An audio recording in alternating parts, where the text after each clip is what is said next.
Ladies and gentlemen, welcome back to yet another episode of the Coal Country Podcast, where we discuss everything WVU sports. I'm your host, as always, Ian McIntyre. Joining me on the show, Tyler Cobb, Matt Howe, and behind the camera, Max Remy. Gentlemen, how are we doing today? I'm happy to be here. How are you doing? I'm doing just fine. How are you, Tyler? I've been happier. I feel like we say this every week after a tough loss, but that has been the emotion of the entire season. Yeah, so pretty much. It's getting weird to ask, isn't it? Mm-hmm. How are you, Jit? I feel like a saltine cracker. Just plain? Yeah. Plain Jane? Salty, even. Salty? Not unsalted saltine Whoa. cracker. Oh, man. That's atypical, even. Yeah, we've had an atypical season. Maybe. I bet you're feeling weird over there, too, because we got a Florida matchup coming up. We will discuss this later in the pod. Stay tuned. I'm excited. Are you excited? I'm excited for the show. For the show, not the next Got a week's good game. episode today. Yeah. Lot to talk about. A lot to talk about. So Starting with the bad news. we might as well hop into the Baylor game. Mm-hmm. So Mountaineers once again lose on the at home. I almost said on the road. We lose at home. We have a better record on the road than we do at home, which is insane to think about. Let's just start out with, a bunch of garbage. Since you said at home, it reminded me of this. If WVU loses to UCF next week, it will only be the second time in all 133 years of West Virginia football that they've lost 5 games at home. 1990 was the only other time it happened. So there's bad stat number 1. We'll continue talking about the game, and if something pops up that Can I give you my pick for bad stat number 1? Go for it. Give it to us. This was the only time that Baylor has beaten the West Virginia Mountaineers in Morgantown. Wasp. A little insect. Or a little flutter, moth, yeah, not little wasp. You My bugging fault. me. What'd you say? This is the only time the Bears have beat the Mountaineers in Morgantown. And it was embarrassing. Yeah, and we've been in the conference since 2012. Mm-hmm. And man, I felt almost so sure going into the game on Saturday that we just had it in the bag. We had our backs against the wall a little bit. The fact that we were still in the hunt for the Big 12, I thought we would respond in kind after the Cincinnati win that we had, that the defense sort of won for us. I thought the offense was going to come out and do their part, and the defense was going to hang on enough to give us the win, but that didn't happen exactly. So Baylor 49, West Virginia 35. Big takeaways from this game.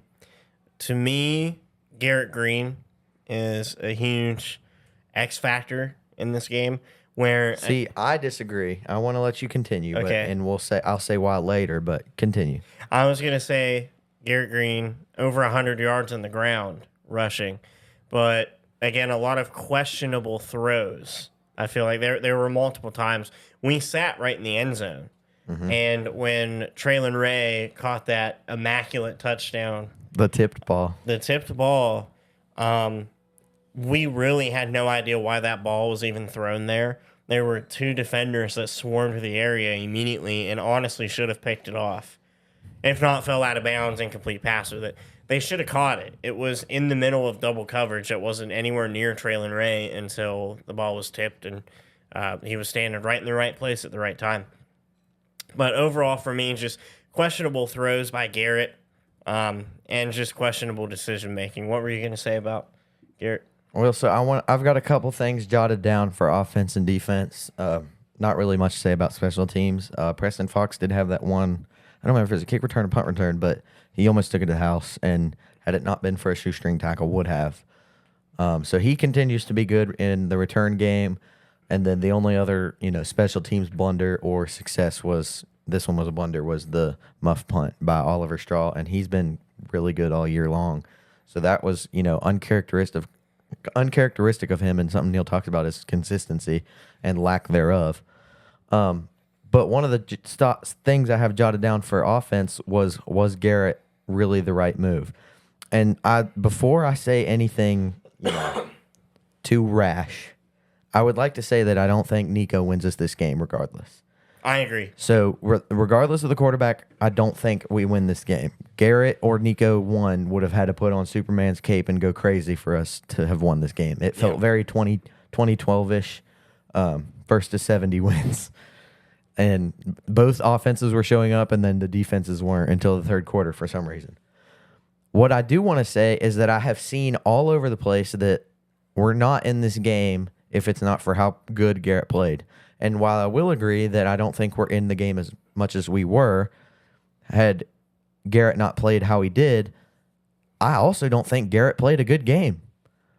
In what world is 19 for 39, 48% from the field, 2 touchdowns and 1 interception? One of the touchdowns should have been an interception.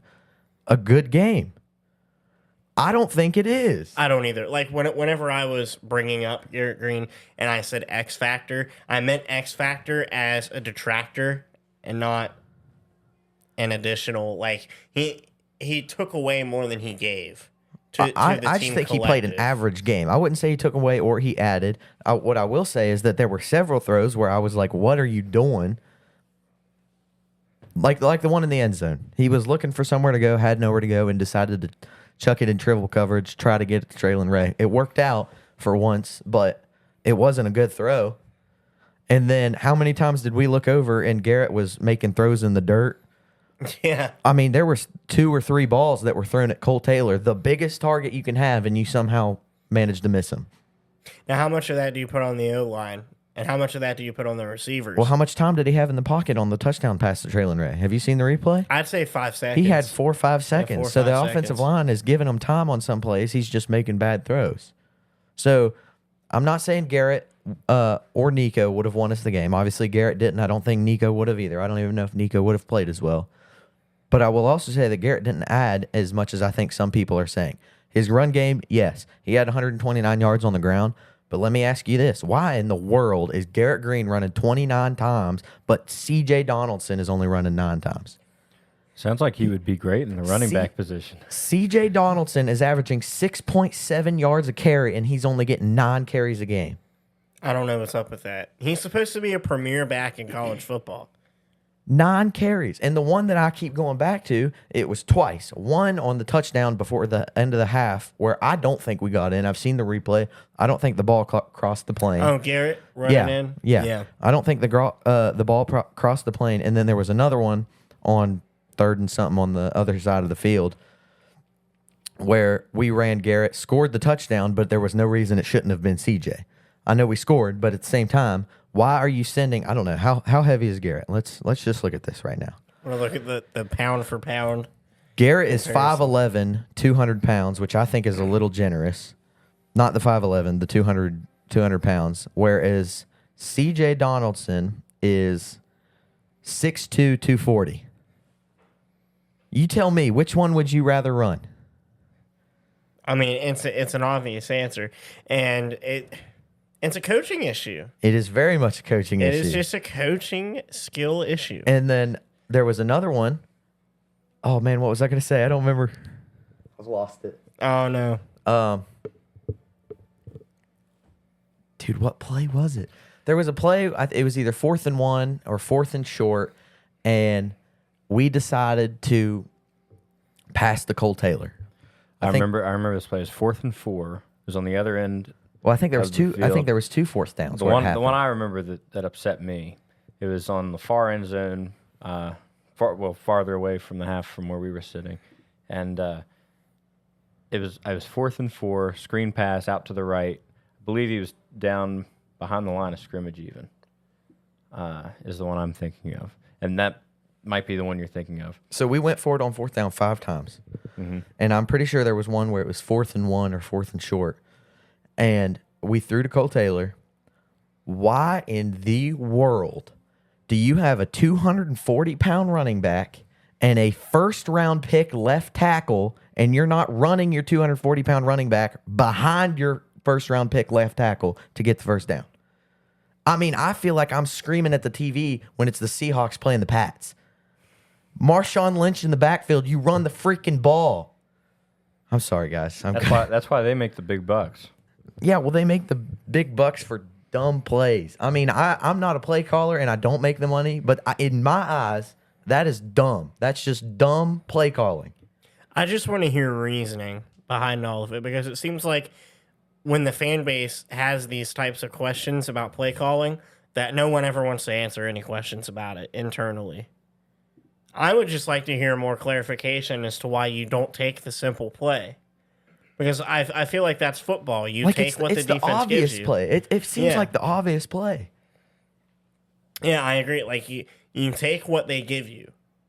No matter how simple or how complex the play call is, you take what they give you. And there were so many opportunities that needed to be given to CJ. CJ needs more touches. I do not understand the lack of touches that CJ Donaldson is being given. I'll look up the past couple. There was a game where he was injured, I think, or at least banged up a little bit, and Neil Brown came out the following week and he was like, he's fully ready to go. Then where has he been? I know. Here we go. Baylor, 9 carries, 60 yards. Cincinnati, only 4 carries for 12 yards. Arizona, only 8 carries for 41 yards. That 2 of those games, he's averaging more than 5 yards a carry. Kansas State, he finally got a little bit more, but not a ton. 12. Iowa State, he had 9 carries. I mean, why is he being limited? At the beginning of the season, he was getting 10 plus. Against Pitt, he had 19 carries for 79 yards, 4.2 yards a carry. Why isn't he getting those now? Exactly. Because realistically, we had the Pitt game 1, and I don't think it was an offensive issue there. No. It definitely wasn't an offensive issue for that game. Speaking of which, we can transition to defense, talking about the defense in this game. Well, before we do, I did have one more thing I wanted to say, and that's the fact that Neil is the absolute worst at making halftime adjustments. I am totally with you there. If we went into halftime, I was happy with how we played. And I don't know if I could say that for most of the games. It was a one-score game most of the at games halftime. this season. Yeah, I mean, we were down 1 score, but like I said to myself then when they were going off the field, I said, if we lose this game and we play like this the whole time, I'm happy.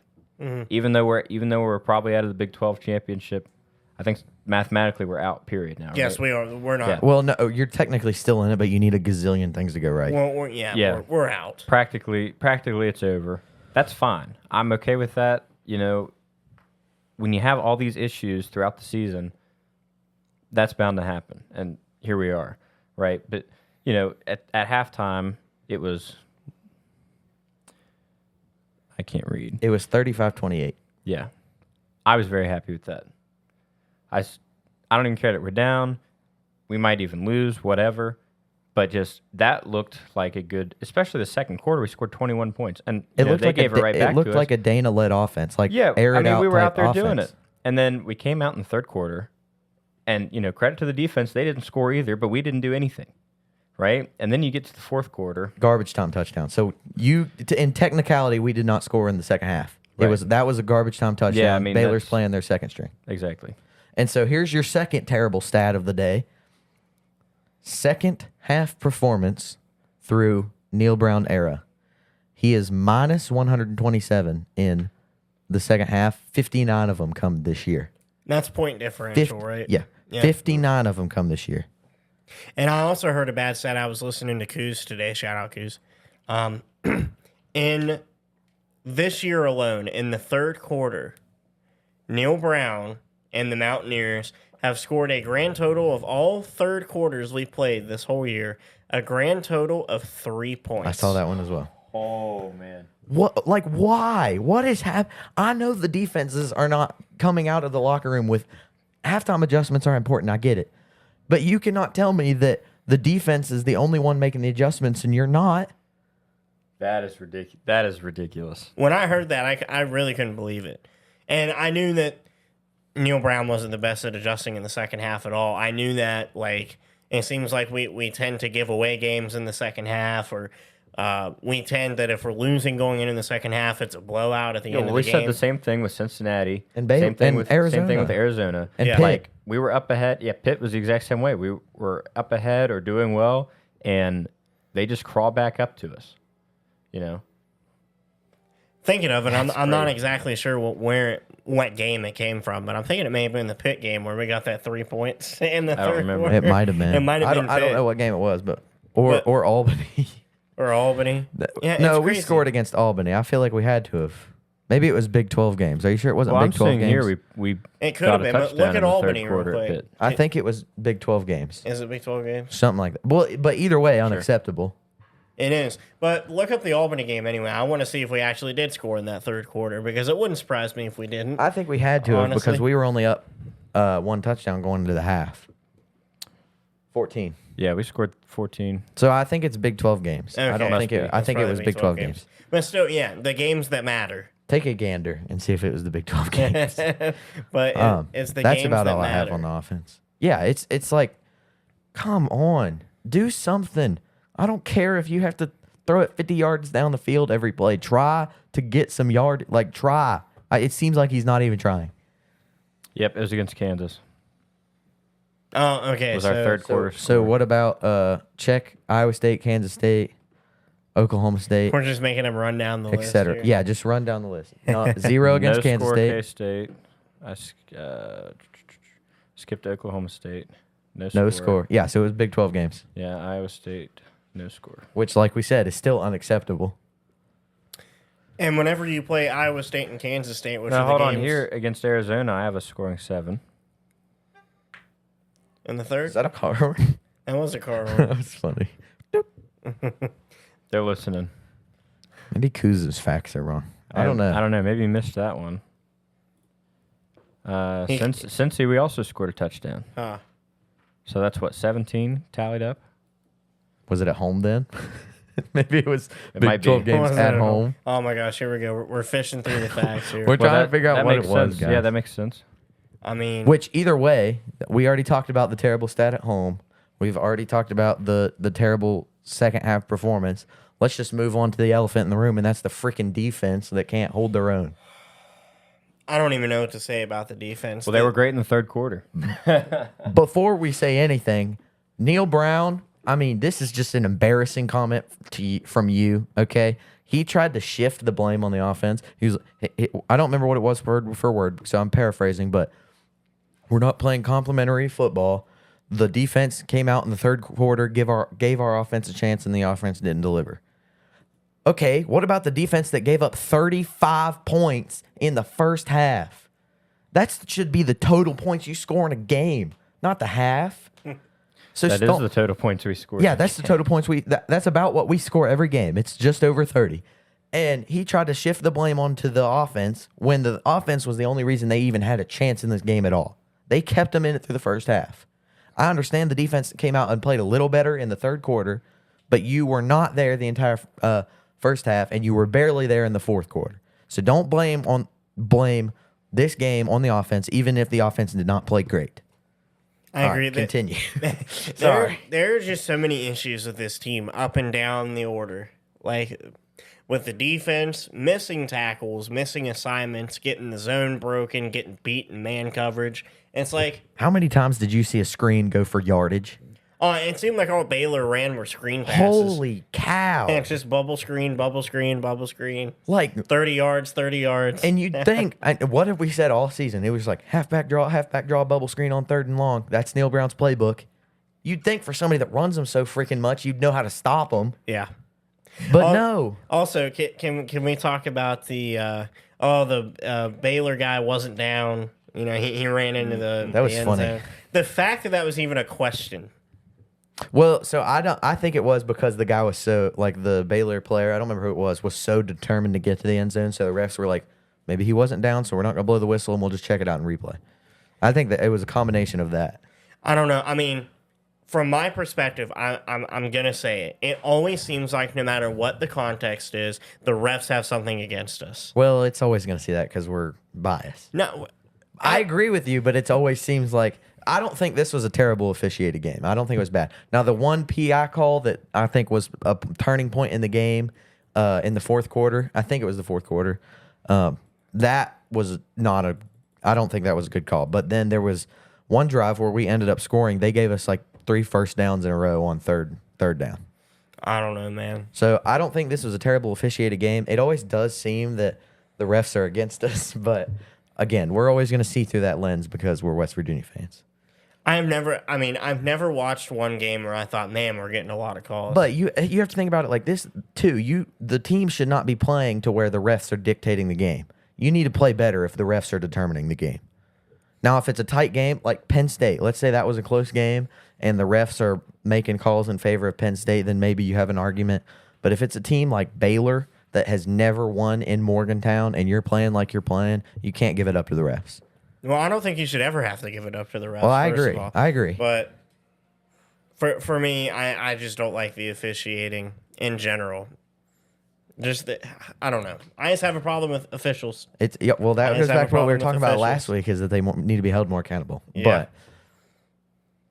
I mean, I got a lot to say on the defense. So if you all got anything before I rant again, I mean, I want to let you rant because I don't know. For me, I can generalize it. It's missed tackles and missed coverages. But the one touchdown where we had to force Trey Lathan to play pass coverage. I have that one. That one's down on my list. Yeah, and he played it super well.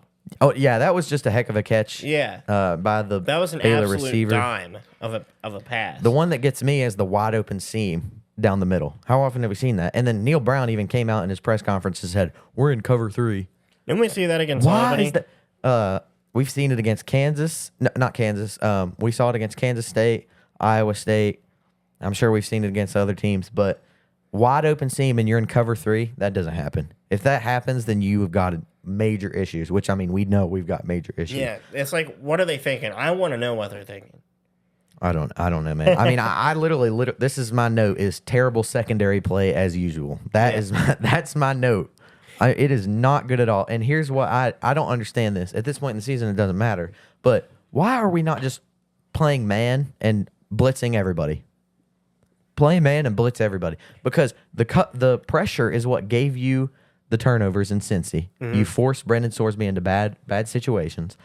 And you're getting beat in zone anyway because your defense can't communicate with one another. So why not just at least get beat playing man instead of get beat playing zone because y'all don't know how to play zone?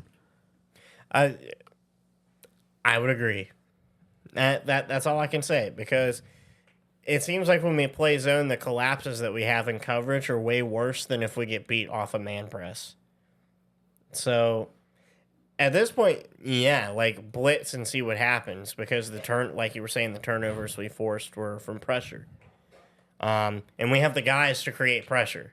Yeah. And it's obvious that we don't have guys to cover the field. Or at least we don't have enough guys that can cover the field. Or we don't have enough guys that know how to talk to each other to cover the field.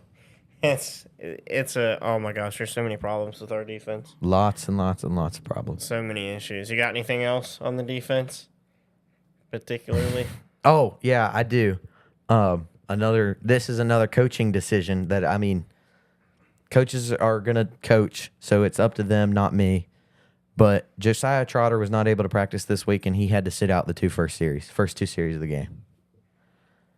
If I'm a head coach and I'm in the Big 12 title race, and my best option at linebacker I'm making sit out because of something punishing, like punish-wise, I am of the opinion that that's bad coaching.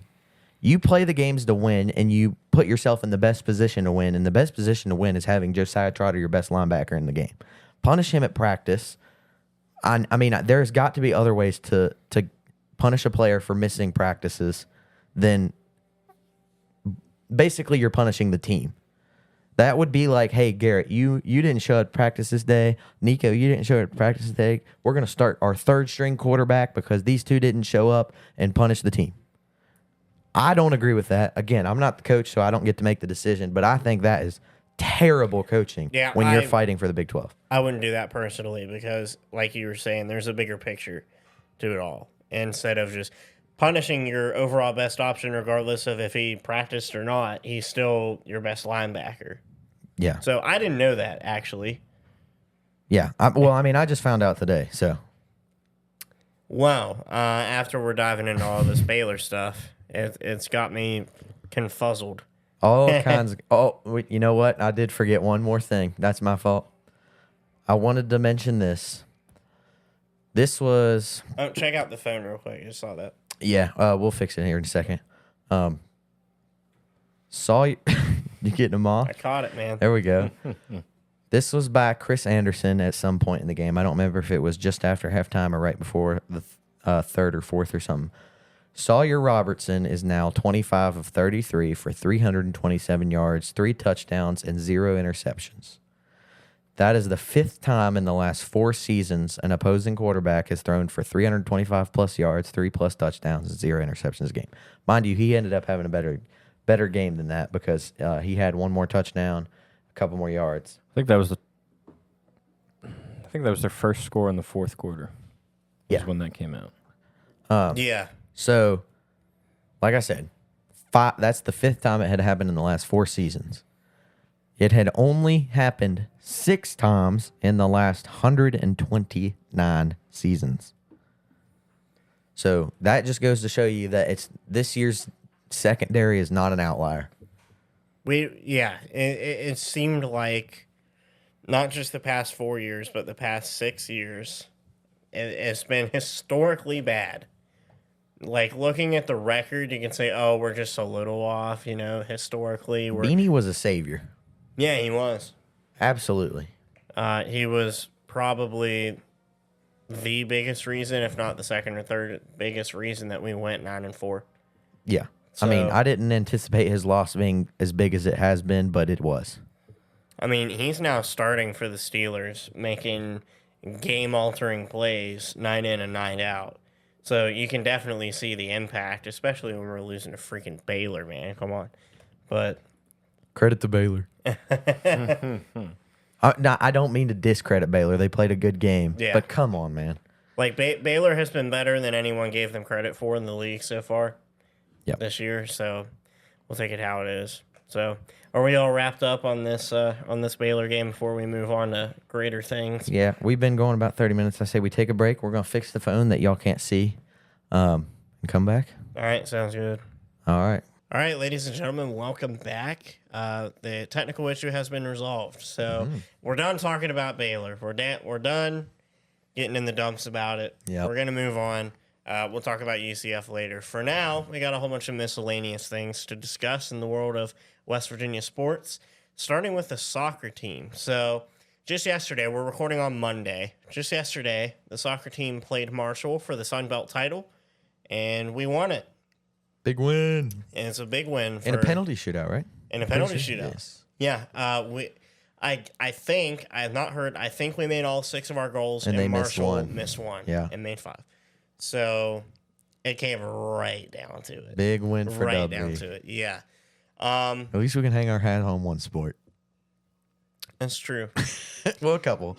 Women's basketball, too. Women's basketball. We'll talk about them, too. But for now, we have made the men's soccer Division I NCAA tournament. Indeed. You have the bracket pulled up here. So what was our record? So we were 12-1-7, and this is the main thing I wanted to talk about was us getting screwed in the bracket. Marshall is 11-1-7 and just lost to yours truly, West Virginia. In the one less win. Yeah, in the Sun Belt Championship. And they somehow managed to get a first-round bye, ranked number 13th, while West Virginia has a first-round game against North Florida. And we're unranked. And unranked. So, what is up with that? That's a great question. What the heck, NCAA? I can't answer that one for you. I don't know exactly how seeding works in soccer. In soccer, I really don't know. I thought we were nationally ranked before the tournament began. So I don't know what's up with this. It's a weird situation. Maybe it'll get worked out in the future when we win all our games. when we win the championship. It'll get worked out. Which is very possible, by the way. Hey, how would y'all feel about a Marshall West Virginia rematch in the old championship? I'd pay like $200 to go watch that game. I'm not even gonna lie. I don't think it'll happen, but it would be a heck of a game. If that happens, we're going. Oh yeah, absolutely. for sure. Go live. Should we go live? Yeah, dude, that'd be sweet. Soccer games are actually awesome to go to. If you guys have not been to one, I've never been to one. I wanted to go to the West Virginia Marshall one last year. Yeah, they're actually really fun to go to. I went to the one last year. Yeah. Pretty good atmosphere, and actually is really fun. I love that, West Virginia and Marshall don't play each other in football or anything like that, but I love that soccer has just become this little brotherly hate between the two. Yeah. Because we're both really good soccer programs, so I like it. Can I say something about soccer? Go for it. Yeah, I'll just say, honestly, I'm not going to lie. I really enjoy watching soccer. This summer, I spent some time at my work and seeing all my friends and hanging out, and then I went to the hangout spot and watched a lot of soccer. I got really into it. Honestly, we should go see it. Well, if we should see a soccer game as Coal Country Pride. Yeah, I think so. We're hosting the first round. Yeah. So next chance Coal Country crew gets to go to a soccer game, we will go and we will report back. Yeah, definitely. We could even live stream it. Dude. I would love to. We should start live streaming on X and Instagram here very soon. Hopefully. Hopefully. I mean, it shouldn't be too hard to work out. Yeah. But that's definitely on our calendar, and soccer would be a great opportunity for that. Yep. So, and also, women's made it into the NCAA tournament. Now, I'm not sure it's started yet, but women's soccer is in there. So, yeah, I don't know. I know women's soccer is in there. Anyway, let's talk a little bit about women's basketball now. We were talking about other sports we can hang our hat on. Women are 4-0. Big dub. We got a big dub against Texas A&M on Friday. It was the Coal Rush game for the women. I don't think the men have one. The Coal Rush? The Coal Rush? I don't think I have one scheduled, but I am pretty sure they will wear them at some point. Okay. Cool. I mean, they have the jerseys. Why wouldn't they? I know. I just didn't know what the deal was since last year we wore them for Pitt, and then we had them for Pitt on the road, which we'll get to. But Friday, huge win for the women. Again, blackout game, Texas A&M. The spread on the game was 15 going in. We won by 21. So it was a little more of a statement win than people anticipated. And every single woman that played on the floor played way better than expectations. How about Kylie Blackston? Oh, my gosh. I mean, She was a shooter. She was greening all night from outside. Yeah. And being in the student area, I always heard a lot of people when she would take and miss a three. It's like, why is she shooting threes? She shouldn't be shooting. She showed why. She can shoot them. Like, I've watched her the past couple years that she's been here. She can shoot the long ball. So, if shoot or shoot. If you miss, you miss. Heck yeah, right? they do. Shoot or shoot. And she proved why she's a shooter. Mm-hmm. So, keep it up. I agree. I mean, the women are balling out right now. 4-0. So, ranked 13th, balling out. Got another game, which, I mean, by the time this comes out, basketball's such a weird one to talk about on here because we only come out once a week and there's more than one game a week. They play again tomorrow. Obviously, we said we're recording on Tuesday. So, you guys will know the results before we know the results right now. And then they play again Friday against Lafayette.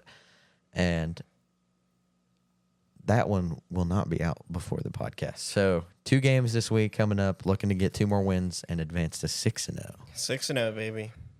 What do you think, Matt? Like, I asked you. Oh, they're getting there. They're getting 6-0. And also, I think they're underrated. They're going all the way this year. It's a good possibility. It's possible. I checked on DraftKings last week, and our odds to win the NCAA title were plus 10,000. Which, when you think about it, is not as large as you would expect. I wonder how many teams.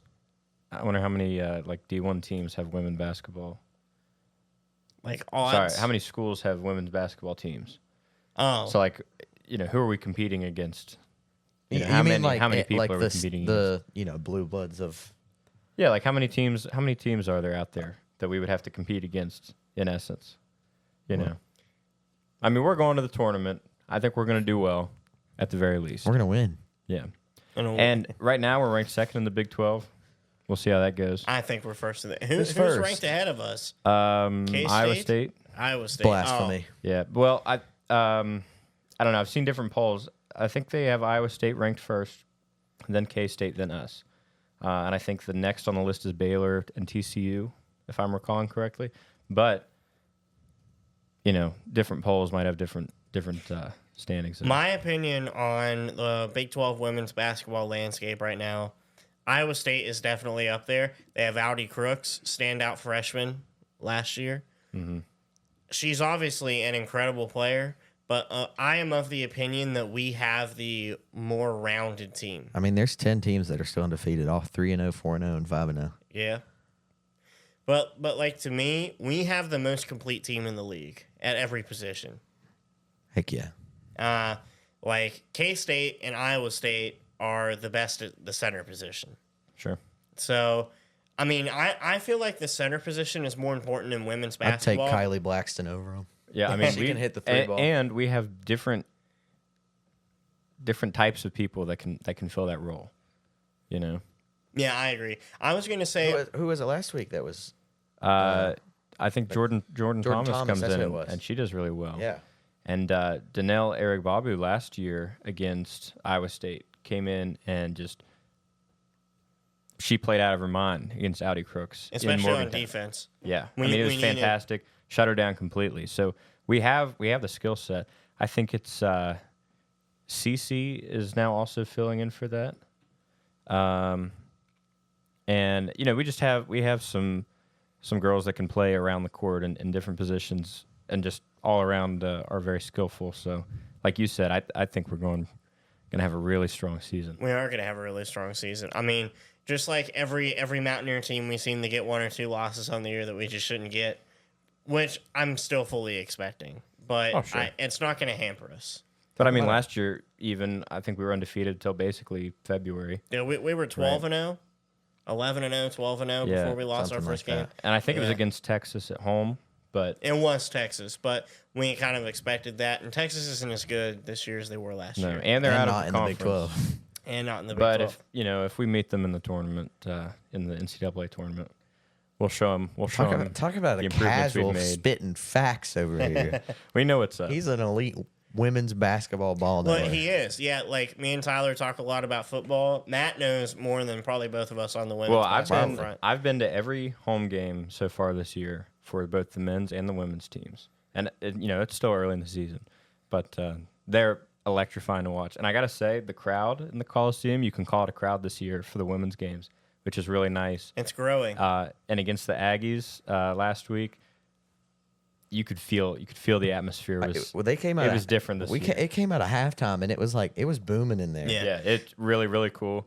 For anyone watching, if you get a chance, you got to come to a home game. Yeah, definitely.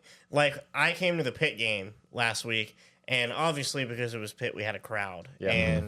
And you could feel the crowd throughout the entire game. And even though it was the blackout game on Friday, I was expecting a little bit of a drop-off. There wasn't a drop-off in crowd. So that tells me people are starting to get more engaged with the women's team. As they should be. Yeah, it's awesome. It's awesome for the school, awesome for them, awesome all around. So, like we were saying, I expect big things from the women this year, and we'll see this week, see how they improve. We'll Keep it rolling. We'll have to throw in that picture. I got a picture with Mark Kellogg, head coach of the women's We team. got one with Me and Tyler got a picture with JJ. JJ. After the game. Did you? With All right, JJ. we're gonna throw We'll these in throw 'em here. up. We gotta Yeah. throw them up. All right.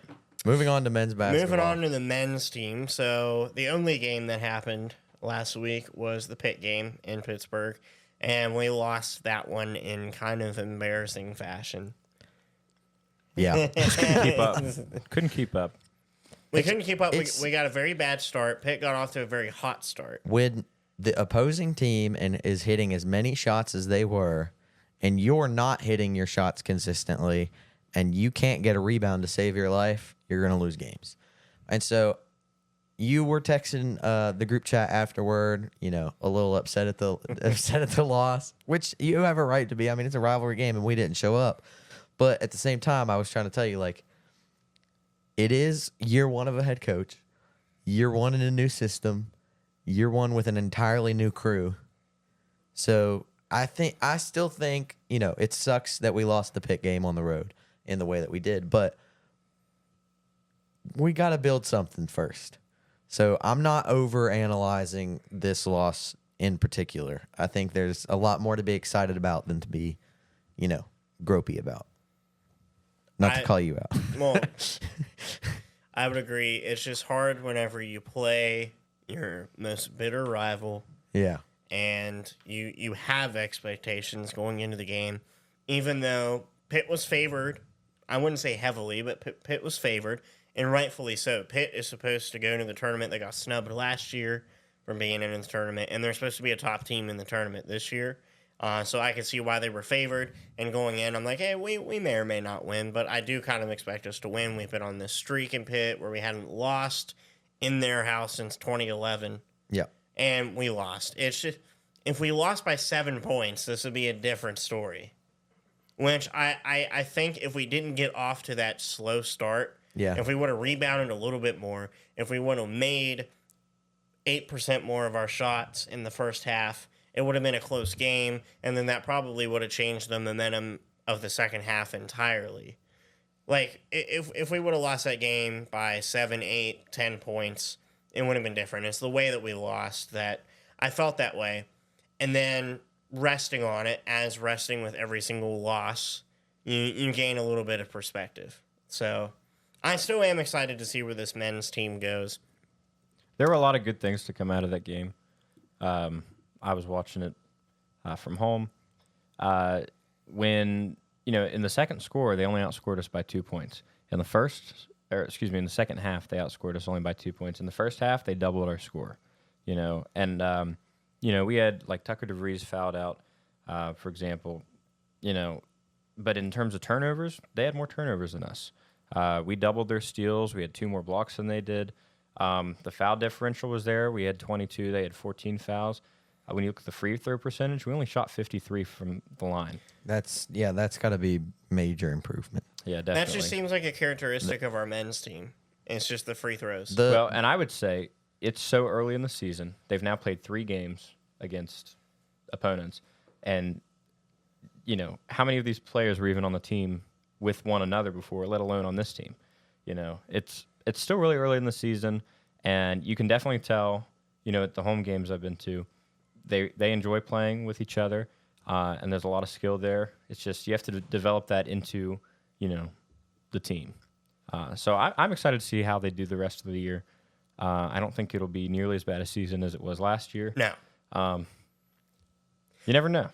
For me, the Pitt game was encapsulated by Tucker DeVries flat-out missed layup in the second half. I don't know if you guys saw that. I was thinking the 2 free throws that were absolutely botched. I think one was airballed. Well, one was an airball. I know what you were talking about there, but, like, Tucker DeVries got a nice crossover into the paint. It was a fast break, and he had an absolute bunny of a layup, and he just flipped it off the backboard. It was so bad. But, like, that's sort of how the game went. To me, I mean, in the first half, especially. That is how the game went. I will say we didn't have all of our starters out there in the second half. No, our backups, if you can call them that, they were going crazy. They were doing really well. Yeah. Playing better than the starters, at least. Playing better than the starters. Jonathan Powell again, 50% from the field, 16 points. And I'm not. That's who I said I was looking forward to seeing improve. I'm not super familiar with all the guys on the team yet, but one of our guys is injured, and we're looking for him to start again.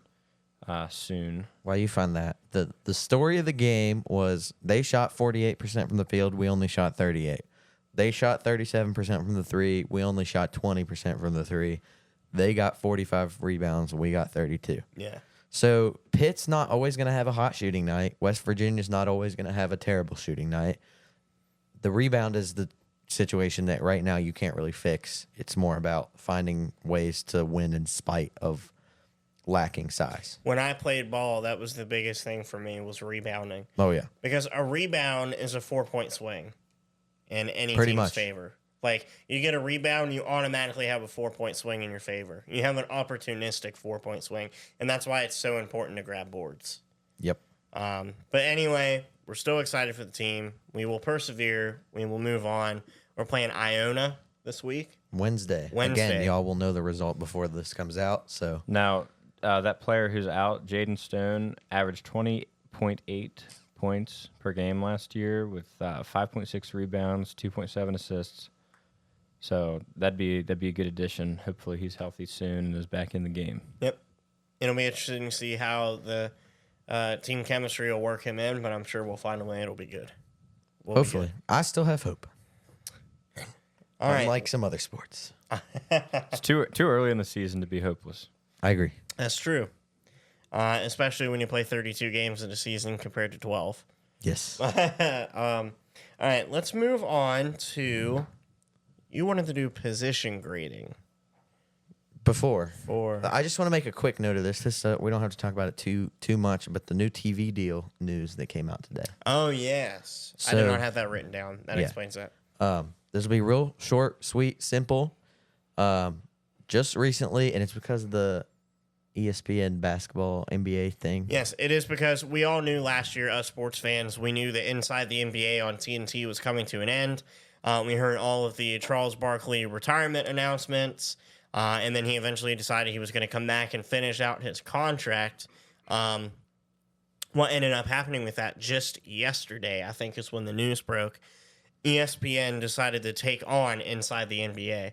So all the guys, apart from Shaquille O'Neal, who has not signed a new contract with them yet, are moving over to ESPN. So they're going to have their same old show, and that leaves TNT with a gap Yeah. in their schedule. So starting in 2025, and they called it like a media rights trade deal, basically.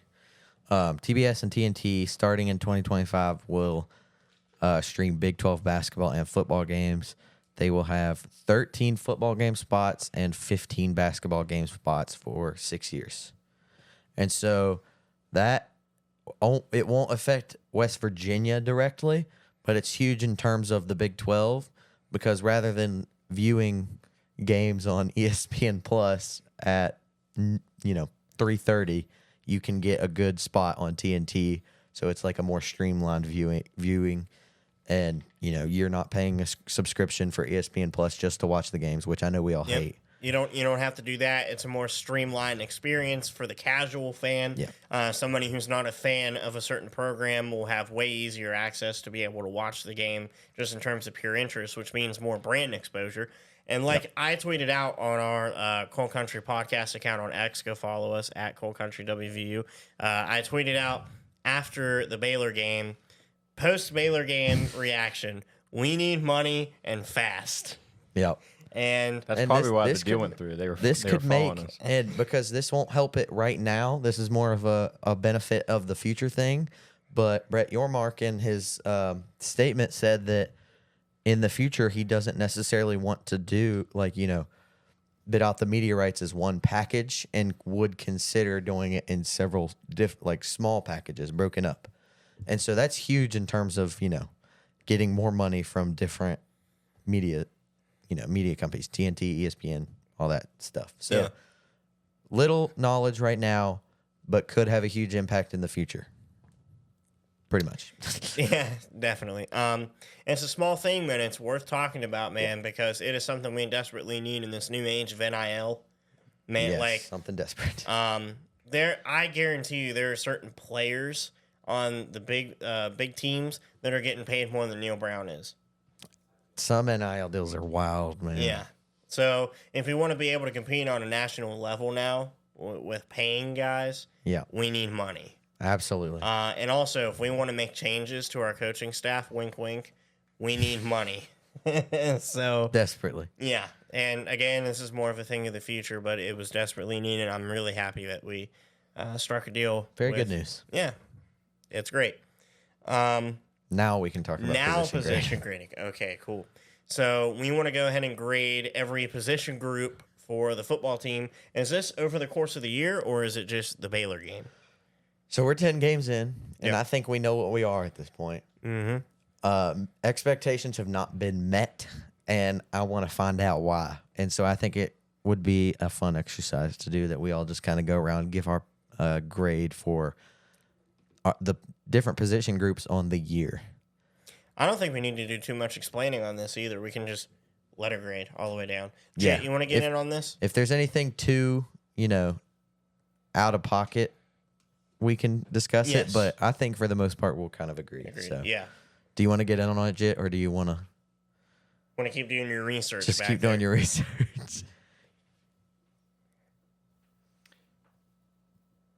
I will try my best. I'm just going to throw some vibe picks out there. Okay. All right. Fair enough. Let's start with quarterback. That's just how my life is. My life is a cinema. Shout out to you, Reed. That should be our podcast tagline. Life is a cinema. Life is a No, cinema. it's America. Life It is is America. a cinema. Quarterback. All right, quarterback. Let me think here. We got Garrett and Nico. Really good performances from Nico. So performances from Garrett. I would give our quarterback room a B. Not B plus, not B minus, just B. So I gave the quarterback room a C minus. Oh, okay. C is average. And I think at best, Garrett has had an average year, but I don't even think he's had that. I think he's had a below average year. I'm with Tyler on that. I don't think I could give us a B. We haven't gone out and I feel like B would be having more of a positive impact on the game, you know? See, I think more in terms of B being average is just the way my mind works because I feel like there is a huge drop off from D to F. Bro's thinking S. He's got I'm the S thinking- Got tier. the S tier on top. It's just weird. Now I would agree. Superstar. Let's get in terms of our lettering here. So we're saying C is average. In my opinion, C is you are just having an average year. You're not causing the Okay. team to win. You're not causing the team to lose. Okay. B, I think Garrett, sorry to interrupt, but I think Garrett is, in a lot of those games, is pulling us down. well, so I from didn't average. pull us. I So made us like a the C minus. I like the C minus because there. Okay. I was. But I think was when nearly a Nico's D, in and some that's of the why- games Nico's in, I feel like he's pulled us up some, That's why I made a C minus, and not a especially D. relative to how Garrett's played in some of those games. So I would say I'd give Nico a B. But Okay. the QB room as a whole, because of who we're choosing to play and how we choose to use them and not take advantage of the skill sets we have, Neil Brown's getting an F. That's So, coach. Okay. Now coach that position. we have the lettering worked out, So- I will hop on your guys' system here, and I will give our quarterback room a C. So C minus. What'd you say? I see. C. Jit, what do you think? I want to speak from a visualization point. At the last game, I caught view of Garrett Green after the game. He looks sad. He looks sad, like he looks like the soul has been taken from his body. And I want to ripped talk about out. this, but continue. Like he looks so sad.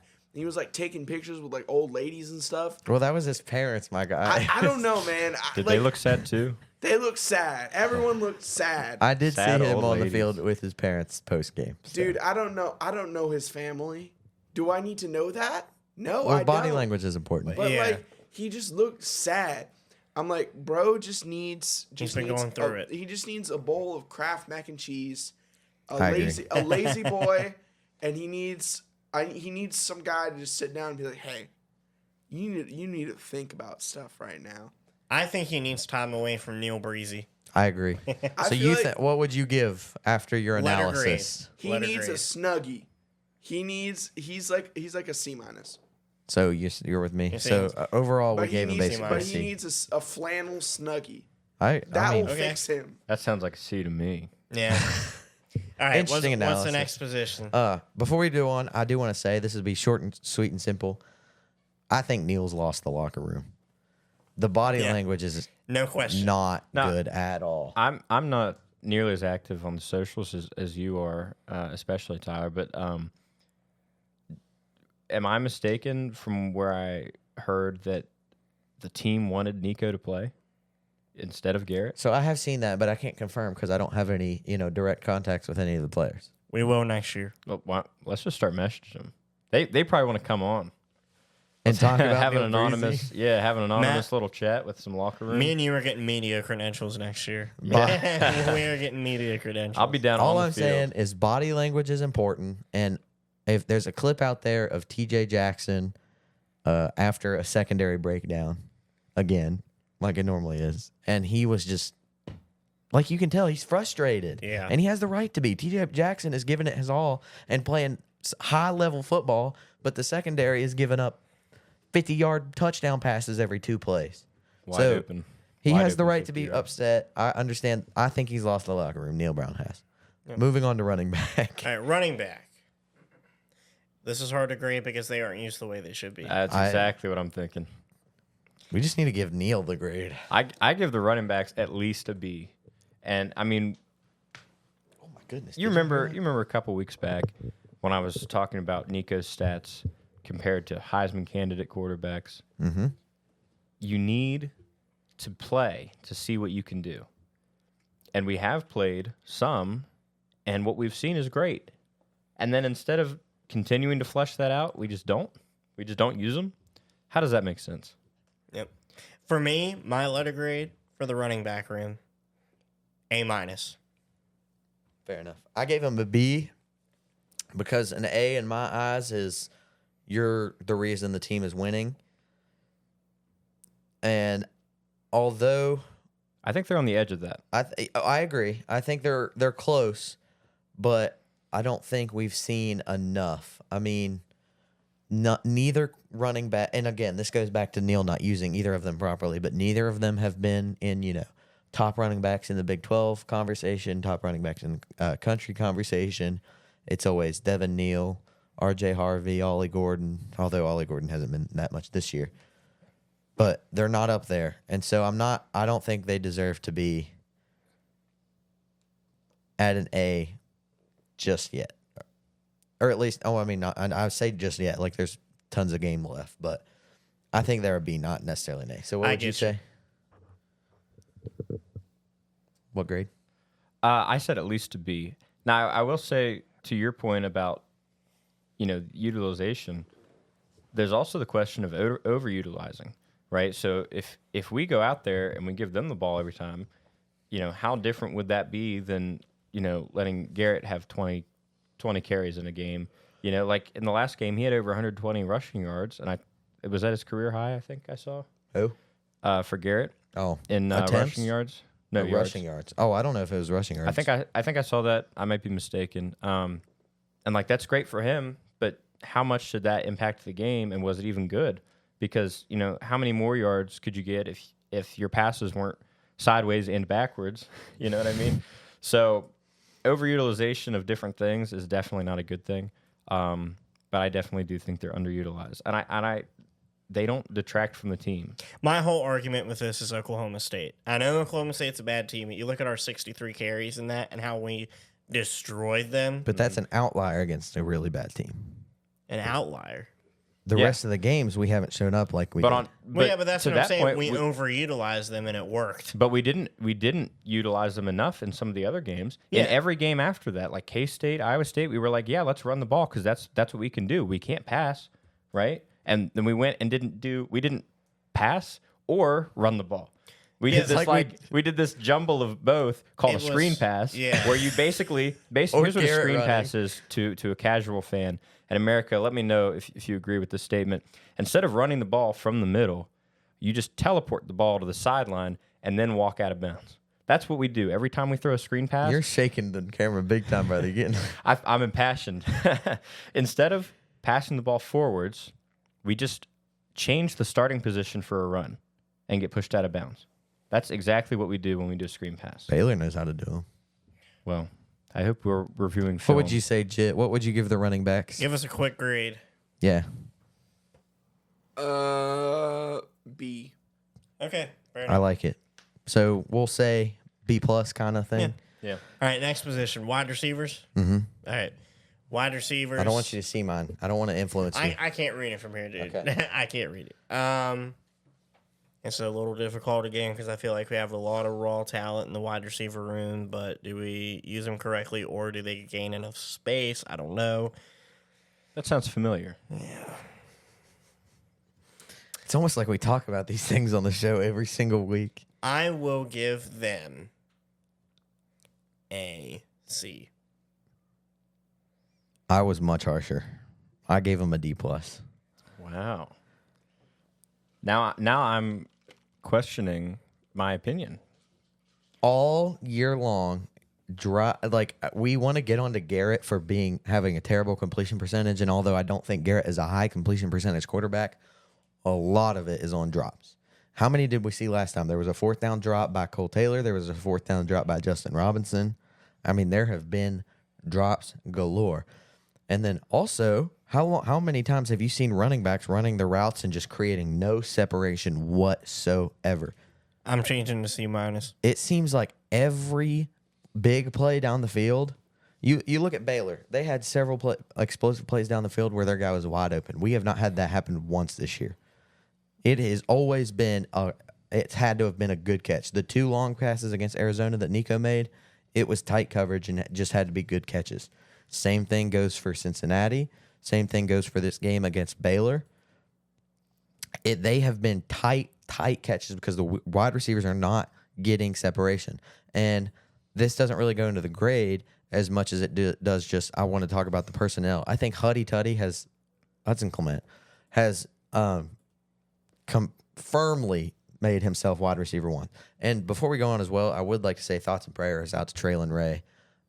He had a very serious leg injury during the Baylor game, but he did have surgery, good surgery, and he is expected to make a full, recovery.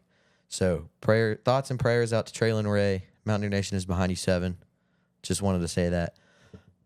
Hudson Clement has arisen as the number 1 wide receiver, I think, but he doesn't get more looks. And then the second thing I wanted to say was, what the heck happened to Preston Fox? Where did he go? Your turn. D+. You're talking about drops and all, and completion percentage.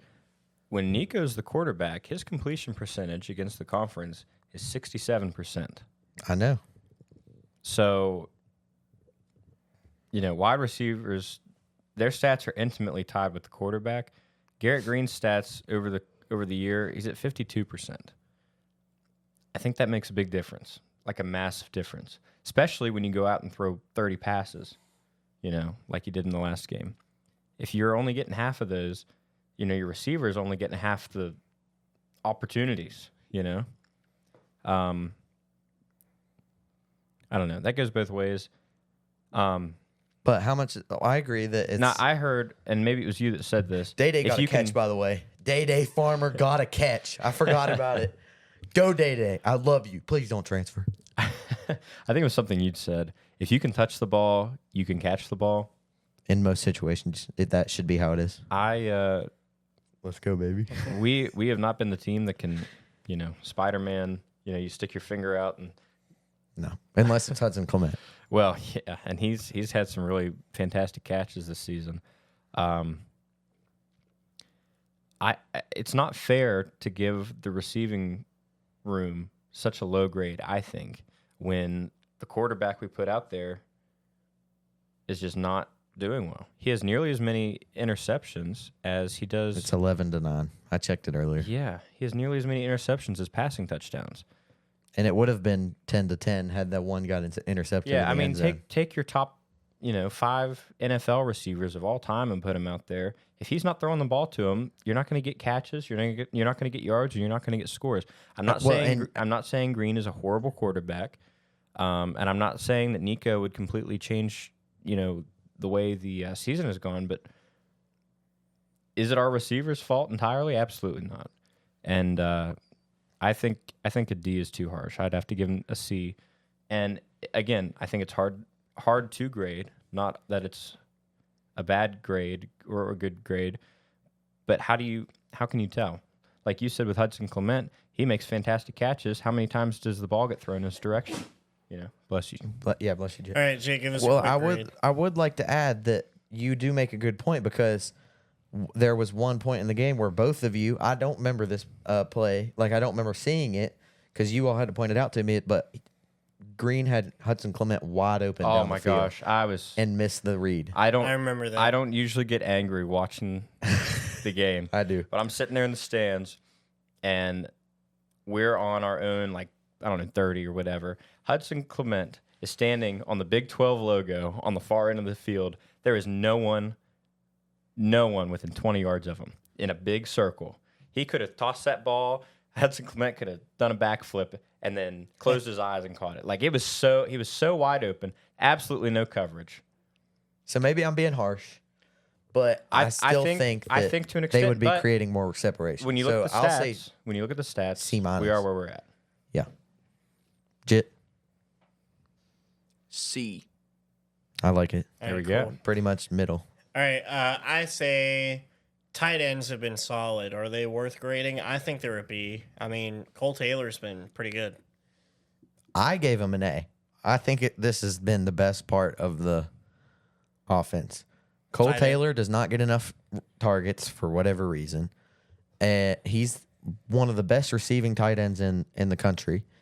And Traylon Davis has significantly improved as both a blocking tight end and a pass catching tight end. So I gave them an A. They are one group that significantly improves. How many times have you seen a rushing touchdown by CJ, Jaheim, or Gigi where they were the lead blocker? Right. Or how many times have you seen Cole Taylor be the go-to guy and catch the ball when a reception is needed? And in the red zone, too. Yeah. I mean, he's not targeted enough. I did have this written down. Why was Greg Genross brought in? Like, I have a couple things that I wrote down for each position that I just wanted to talk about. Greg Genross was brought in through the transfer portal. Where has he been? He's dressed. He's not injured. Just non-existent. So I wanted to bring up that. You say B, I say A. What says you? I think they do well. I give them a B. Okay, Jit. B. B. Okay. So tight end O-line. has been one of the better positions. Tight end, definitely. O-line.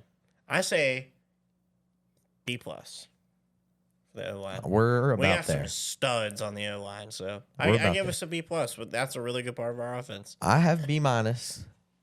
They aren't nearly as good as they were last year, but I do still think they play a huge role in the little success we have had. The reason I knocked them down so much is because they are allowing way more sacks on Garrett and Nico than they were last year.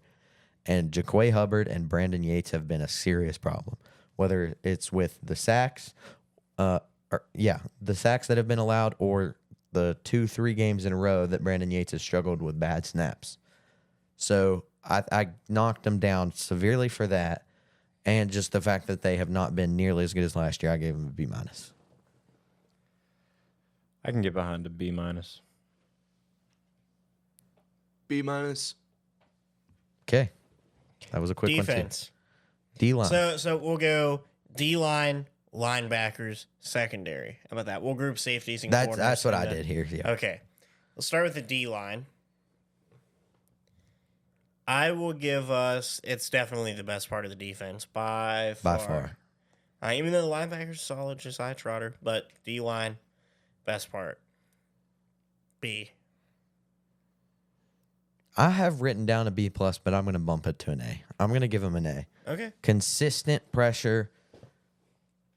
It seems I don't remember who I was listening to that they said this, but it's like Sean Martin we talk about as a leader of the defensive line, but he has very little sacks and TFLs to show for it. But it seems like he's almost always to the quarterback, and then they just find a way to slip around Sean Martin. So I don't want to knock Sean Martin too much because he really is one of those always creating havoc. I'm going to give them an A. They're the sole reason we won the Cincinnati game.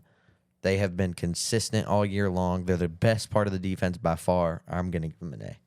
I'm with you there. I like an A. I'm also feeling an A. Okay. So linebackers Linebackers, and the spur position, which is just like safety linebacker hybrid. okay. Like, does Spur play spy? No. The spur is like, so Tyron Bradley plays the spur position. Ty French, I think, plays the spur position. They're like a really athletic D lineman, basically. Oh, okay. Linebackers, I'll give C+, B-, somewhere in that Okay. range. I gave him a C because they are really good in run defense and terrible in pass defense. The zone coverage has been absolutely atrocious. I did want to say props to Reed Carrico. I will pop the graphic up on the screen. He was co-defensive player of the week in the Big 12. He had 16 tackles in the Baylor game. So props to Reed Carrico. He's been playing good ball. But I don't know. There's just been it's so inconsistent. Josiah Trotter has by far been the best. Last year we heard so much hype and it was worthy, but Trey Lathan had all this hype around him. Ty French in the preseason had all this hype around him, and neither one of them have stepped up and played a huge role. Like I said, they've been good in the pass. Or good in the run, bad in the pass. C. I'm right there with you. Our pass coverage the entire year has just not been there. And, yeah, I agree. We do pretty well with the run defense. What'd you give us? Same thing you did. Oh, I'm also feeling like around a C plus range. C plus. Man, these past couple position groups, I've been the outlier. You have been And then, there. and then you'll say something, and then they'll just be like, "Oh yeah, cool." Yeah, that's just- Yeah. Well, this is the one I wanted to talk about as the The most. secondary. Secondary. What? Well, I heard a weird noise. oh, I heard a weird news too. that's Morgantown for you. I think it's just the wind. It could be. That sounded like a gunshot. I don't agree. You have headphones on. So do you. Not now. When I took them off. I'm still hearing Sorry, wind. sorry, America. Should I go grab my arms and No, we're race out we're to all enforce right. justice? All right, secondary. For me, it's a D minus. That's generous. F. I think Ian may again be the outlier. I don't know. I mean, I have a lot to talk about, so I want to get the grades and then we can talk about the yeah, secondary. I don't want to be pessimistic, but they're, I think, the worst part of the team. Question. I don't mark? think. I know. They are the worst So- part of the team. Yeah, I'll put them. I'll give them an F there. F. I mean, this is the most clear one. I don't know what you're being a little generous there, buddy. I am being a little generous. Well, I want to hear it. because I want to hear it. Yeah. You, Why- you why want to hear not why an I'm one D minus above your all's F? Yeah. Well, for me, What positive have they brought? the biggest problem with the secondary is the zone coverage, by far. It seems like when they play man, Well, even then, Hollis gets beat a lot. he does, but like Hollis is not a great part of the secondary. But Do we have a great part of the secondary? No. I will say in Yes, and they don't play. in the progression of games that we have played, the secondary has gotten better at tackling. Fair enough. And to me, that's what saves them from an F, because I noticed that even on some zone breakdowns in the past few games, they found a way to make the tackle the first try. Like, even if it's a complete mishap, some guys out in the middle of the field when he should be covering the edge, for example, they'll find a way to sort of group together and tackle the guy, get him out of bounds, or at least get him on the ground. So you're saying there's a little bit of making up for some critical errors. Yes. I don't disagree with that. But like I said, I don't typically get upset at games. At this Baylor game, how many times screen pass, our guy's standing 5 yards away and just kind of Yeah, waits, there was waits one- to see what's going on. Why don't you get up on him and knock him over? The one you know? screen pass that went for a touchdown that Baylor threw, if you watch it back, Jacoby Spells was frozen in time. And it Feels was like every time. Hezzy by the offensive player. Jacoby Spells was like, I don't know what to do. And they just ran right by him. So that's why, the tackling does not make up for it for me. I want to just, All the tackles, if it feels like you're like, okay, now he has the ball, now I can do something. But you're 5 feet away from him, and you give them the space to do whatever they want to do. And even if you can go up and tackle, which we don't do most of the time, well, I don't know about most of the time, but it feels like you got to have 3 guys come over and help you get the tackle. You know, we let the opponents get away with a lot just because we're not on top of it. I've got a lot written down for the secondary, and this is going to sound kind of scripted because it is basically, but I just want to read through them. Aubrey Burks and Aiden Garnes have struggled with injuries all season, so they've been kind of absent. Garnett Hollis is still the cornerback one and is still consistently part of miscommunication or being beat one-on-one. That's nothing good to say there. TJ Crandall, somebody who I thought was going to be a bright part of the defense when they finally decided to bench Garnett Hollis and Aiden Garnes, he hasn't been there. So I don't know what Neil Brown's reasoning behind not playing TJ Crandall is. Obviously, I'm not in the locker room to find out, but where has he been, basically?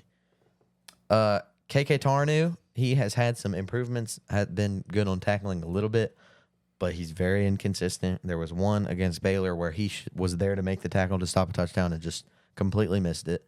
We already talked about Jacoby Spells a little bit, just kind of froze up. But other than that, he's been just very in and out for the past 2 seasons, either due to injury, due to bad play, good play. Like, it just seems like he's one of the most inconsistent corners there is.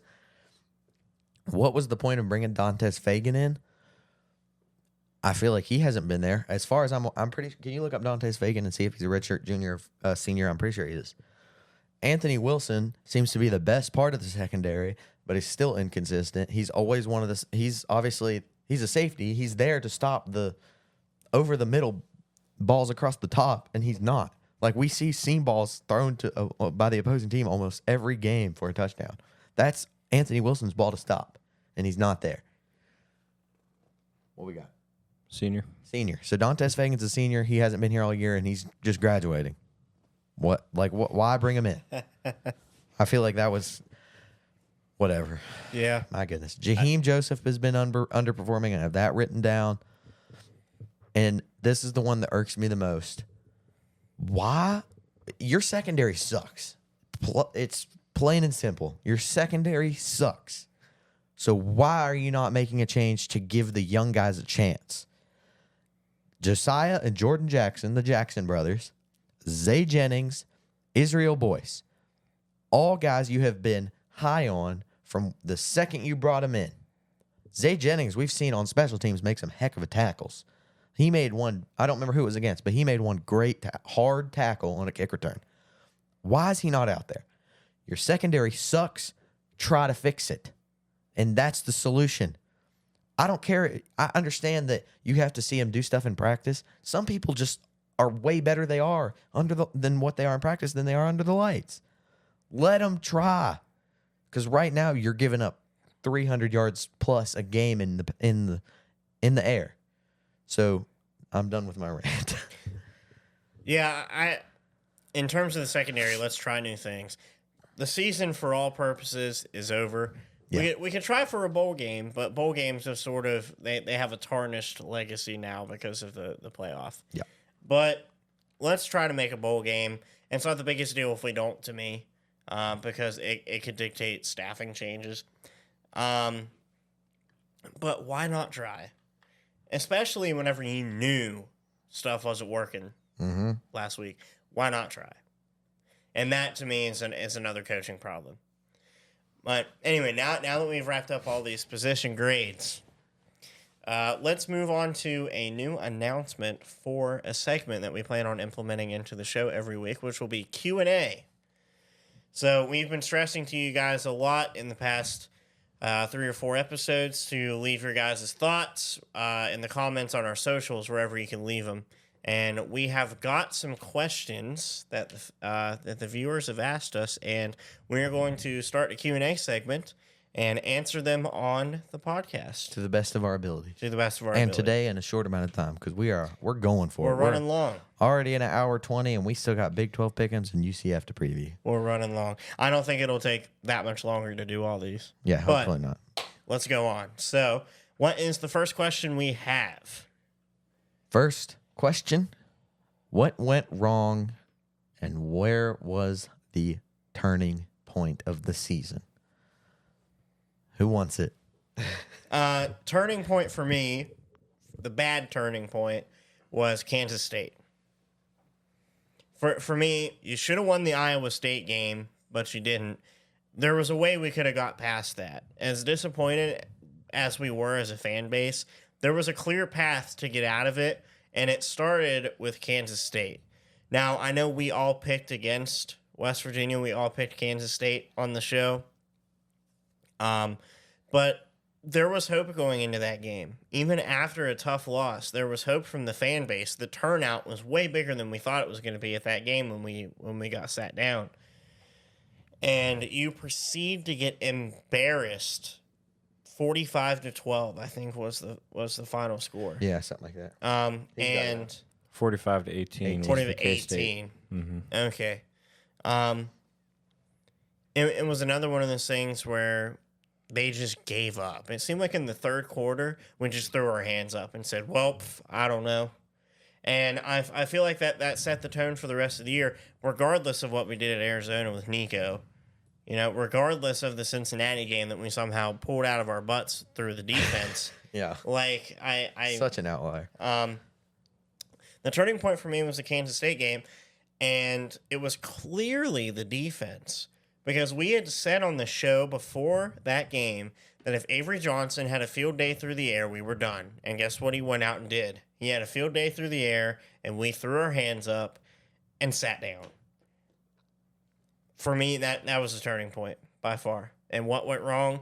Defense. And we knew the defense was bad against Albany, and it got worse. So for me, what went wrong?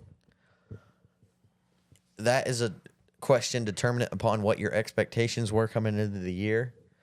So I think what went wrong was our expectations were way too high to what we were fed. We all drank the Kool-Aid.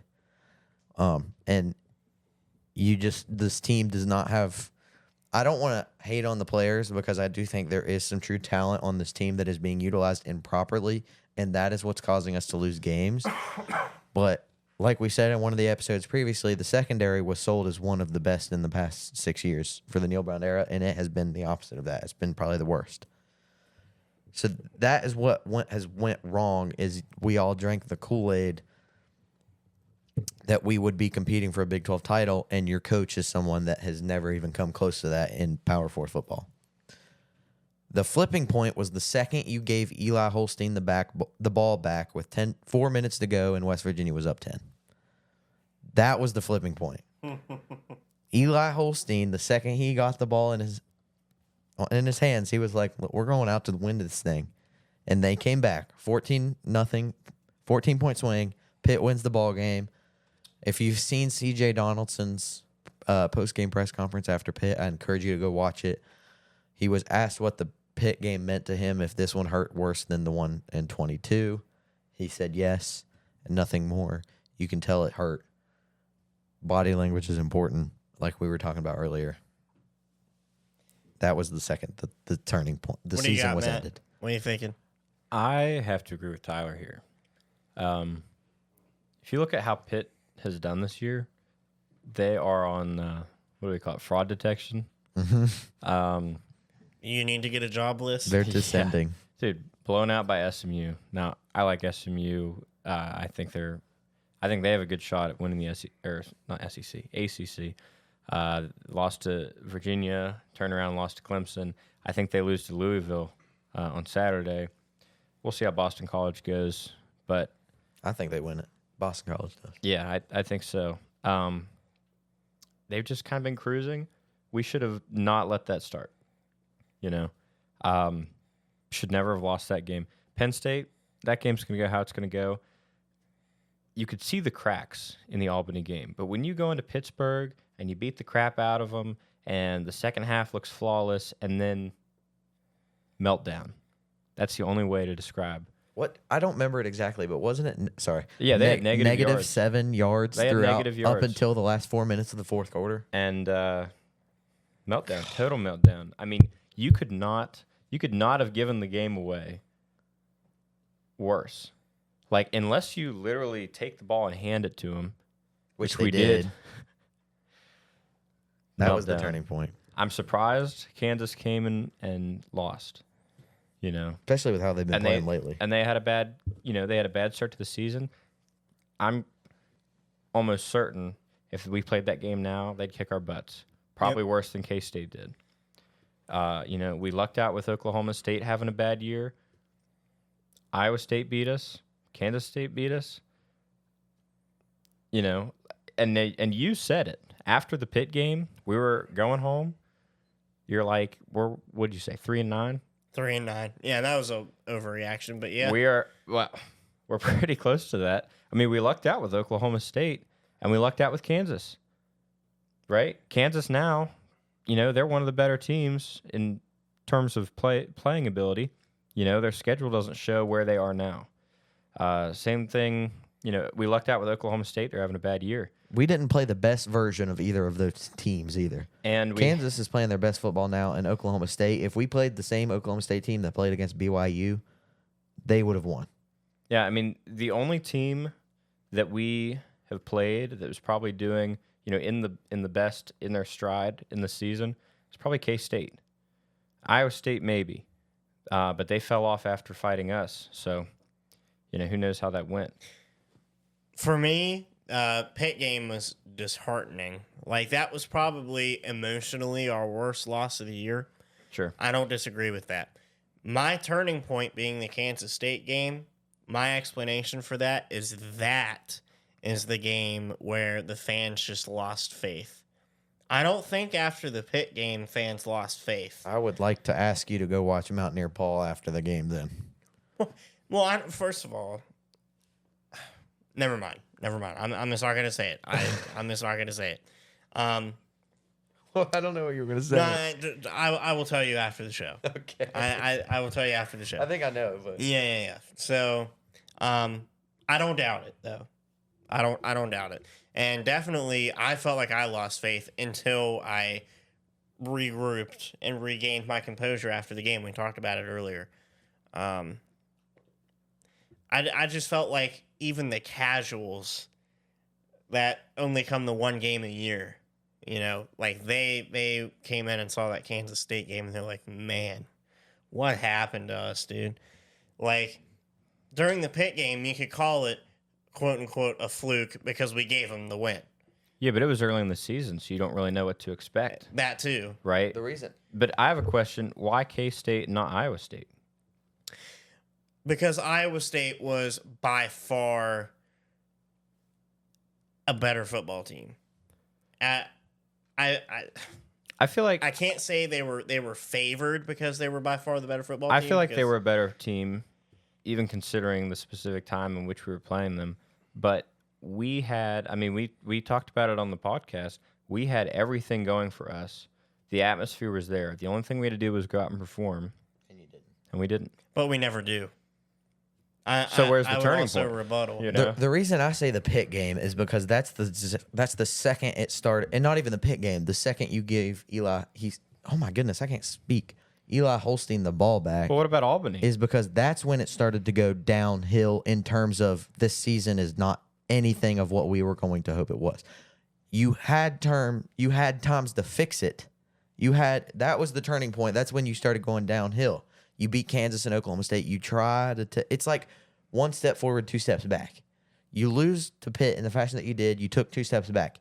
You beat Kansas and Oklahoma State. You're taking a step forward. Can you get over the hump and try to fix it by beating Iowa State?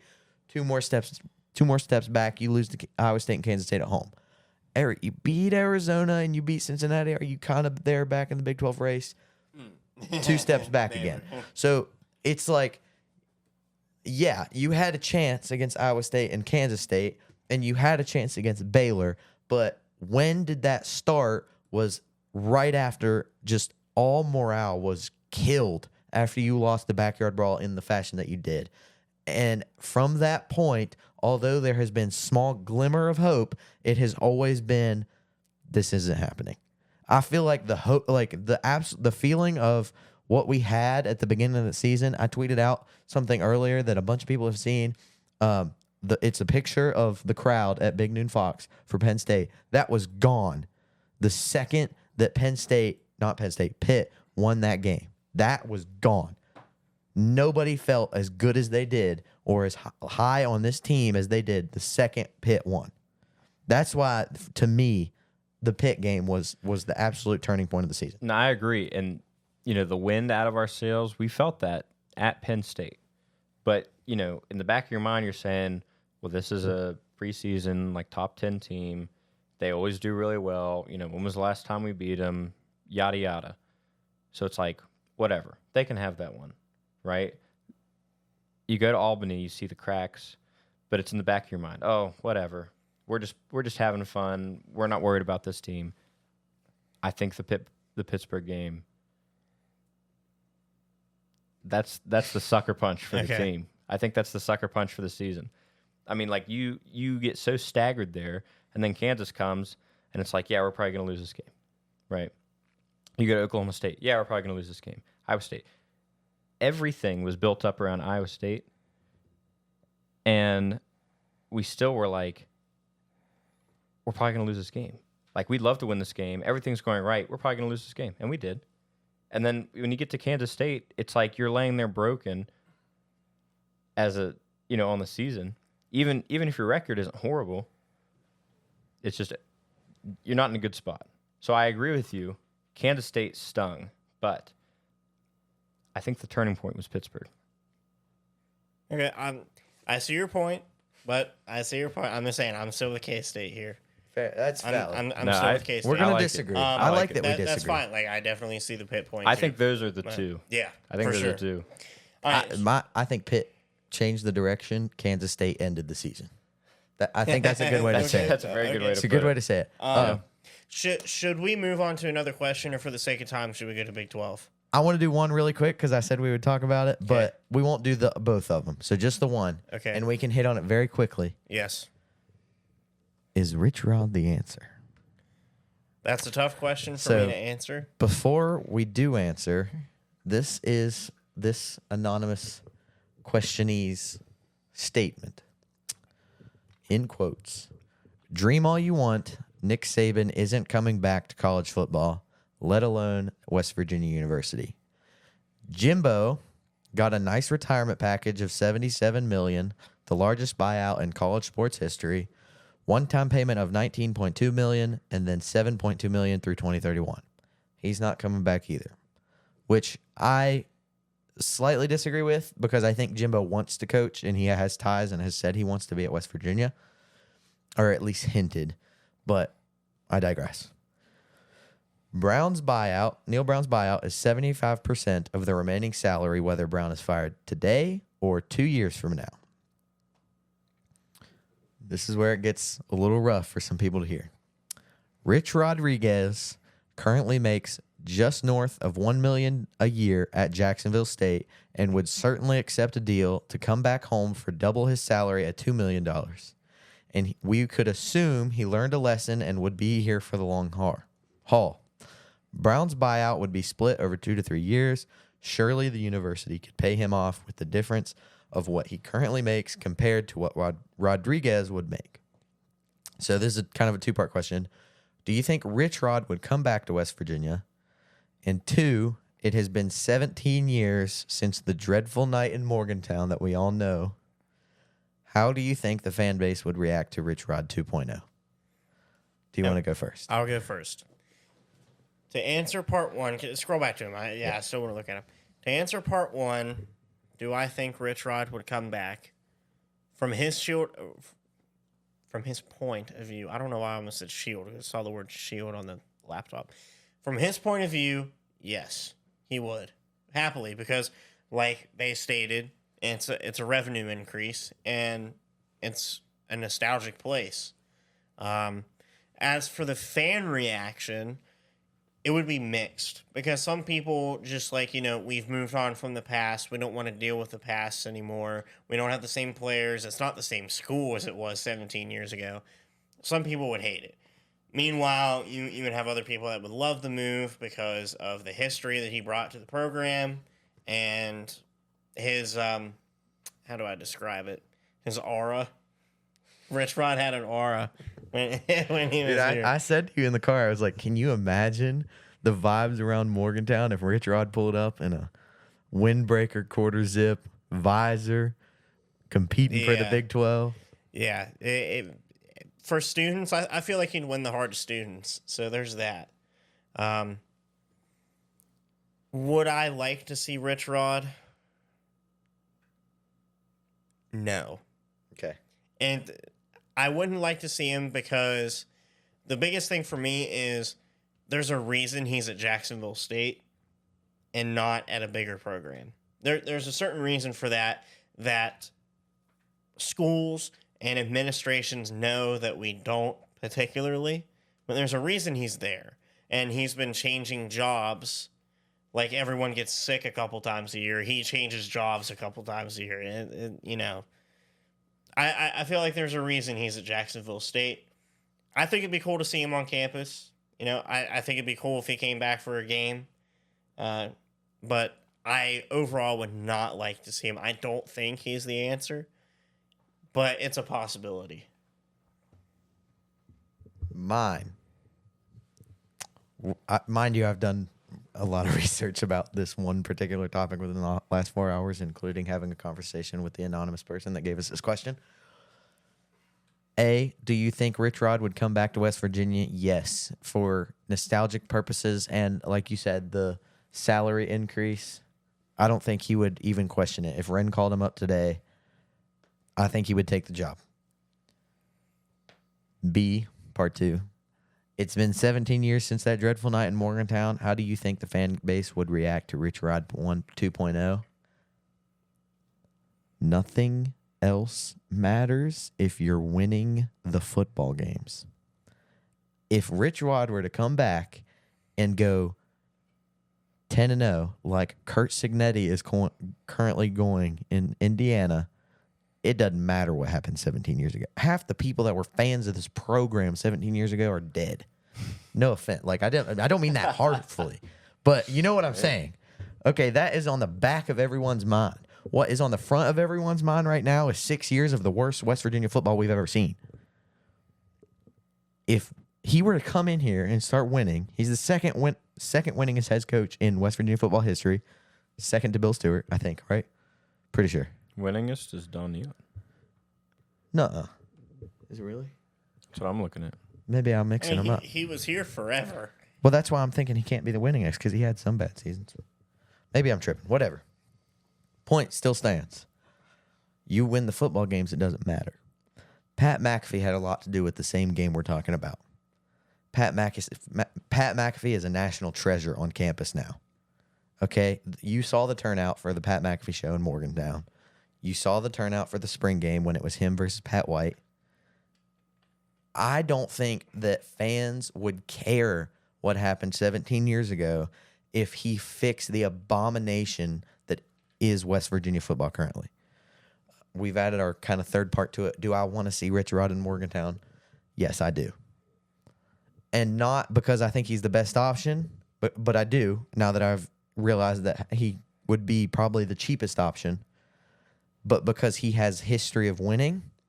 Right now, he's on a 7-game win streak at Jacksonville State, who is only in their second year at FBS football. That is more impressive than I think some people think. But because I'm just tired of Neil Brown. I think there's other good options out there. Andy Kotelnicki is one of my favorites. John Summerall. Jimbo Fisher is talked about all the time. We don't have enough money for Andy Kotelnicki. I'll just put it out there now. Yeah. Well, Andy Kotelnicki would cost a pretty penny. But I think for what we're able to do, Rich Rod could be the answer. And as much as some people hate to think that, I think he might be. I don't know. Do I think he'd come back? Yes. And I agree with you. I don't think it would be a huge deal to most of the fan base that he lost a game 17 years ago. Not to downplay how important that was to the course of the program. Most people are mad at him because of the fashion in which he left. And the way he lost the Pitt game. I don't know. But like I said, Pat McAfee took a lot of flack for the same game. Well, yeah, you're right about that. Now now he is loved on this campus. And Rich Rod comes in, wins some games, puts West Virginia back on the national map. I think the same effect would take place. That's a lot of ifs, and I would say great if that happens. But it's entirely possible that he comes in and goes 2-10. Yeah. Well, I mean, okay, I would realistically expect like a 5-7 season. Yeah. For a first year. For a first year. What did we get from Neil Brown? What's different than that? What we're going right now? Well, you're right. I'm not saying that's worse. I just don't want to keep accepting. That's not a good change. Because okay, but you also don't. It's the same way either way. Right now, we don't have enough money to hire a high-level winning head coach at a Power 4 football program, so it's take a shot on a G5 coach to see if we're going to be a bust or is going to be really good and then one day be bought by another program that has more money than West Virginia. Rich Rod has ties to West Virginia. Mm-hmm. We have the money to get him. At least we think we have the money to get him right now. Big program. Even if he started winning at West Virginia, I would rather him start winning at West Virginia and be stolen away than try to take it. It's the same situation of if you're taking a shot on a G5 coach, is what I'm saying. Well, so my opinion is the athletic director at A&M, when they got rid of Jimbo, they said, our program is stuck in neutral. We need to be relevant on the national scene. Something is not clicking. Something had to give. We're in the same position they were in. We need to make a change. Otherwise, you're just stuck with it. So the question isn't who yet.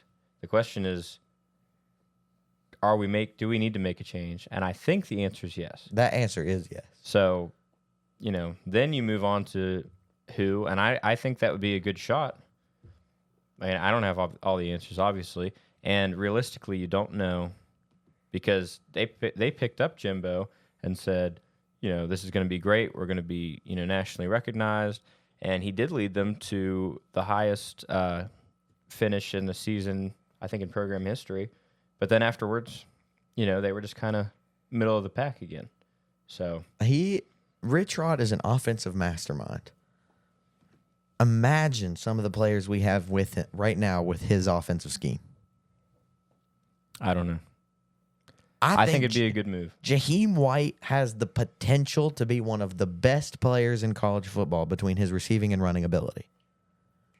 But he's stuck in an offensive scheme that is so vanilla, it is limiting him.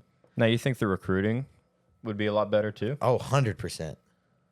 Recruiting would be better with him. 100%. My biggest deal with this is putting Rich Rod aside and my feelings on it, because I'm mixed on him overall. My biggest deal with this is money. We don't have money. And my issue is with the people who are sitting around Morgantown saying that they have all this freaking money that they aren't doing anything with. You guys are talking a big game about having millions of dollars and being able to buy people out and pay players and all these NIL deals that are supposedly going on behind closed doors. Put your freaking money where your mouth is. If you care that much about this program, do something with it, because I hear all this talk about you guys like, oh, we can't be accepting these type of seasons. This has been going on for 6 freaking years. Do something with it. If you really, truly have the money, which some of y'all may not. I think some of y'all may be lying. But if you I like how you're saying some of y'all, like we got millionaires watching the pod. You know what? It's possible. I hope somebody clips this. Well, America. I want to be honest. They can, but it's up to Ren. If I'm Ren Baker, you remember the news story that came out that said there was a West Virginia football donor said he would pay 100% of Neil Brown's buyout if the replacement was Rich Rodriguez. If I'm Ren Baker, I'm calling him up. Do it. I'm calling Rich Rod up. Same table. I'm sitting there. I'm saying, you pay Neil's buyout. You coach West Virginia football. We've got a deal right now. That is what I think needs to happen. Or was he just talking to talk? That's the question. 'Cause I feel like there's too much of that. That's a lot of money to spend. All right, you know what? We've talked a lot. Let's do some quick picks. I think we've been going a long time. I say we quick pick, quick preview. We could break this up too if you We want. end the show. Honestly. Yeah, We can break it We'll up. figure something out. Hope y'all don't mind a longer show. Yep. Arizona TCU, first game of the week. Arizona going into TCU without going too much into it. TCU wins this at home. I'm going to go Arizona. They found something against Houston. I think they can find the same against TCU. Fair enough. I think TCU wins.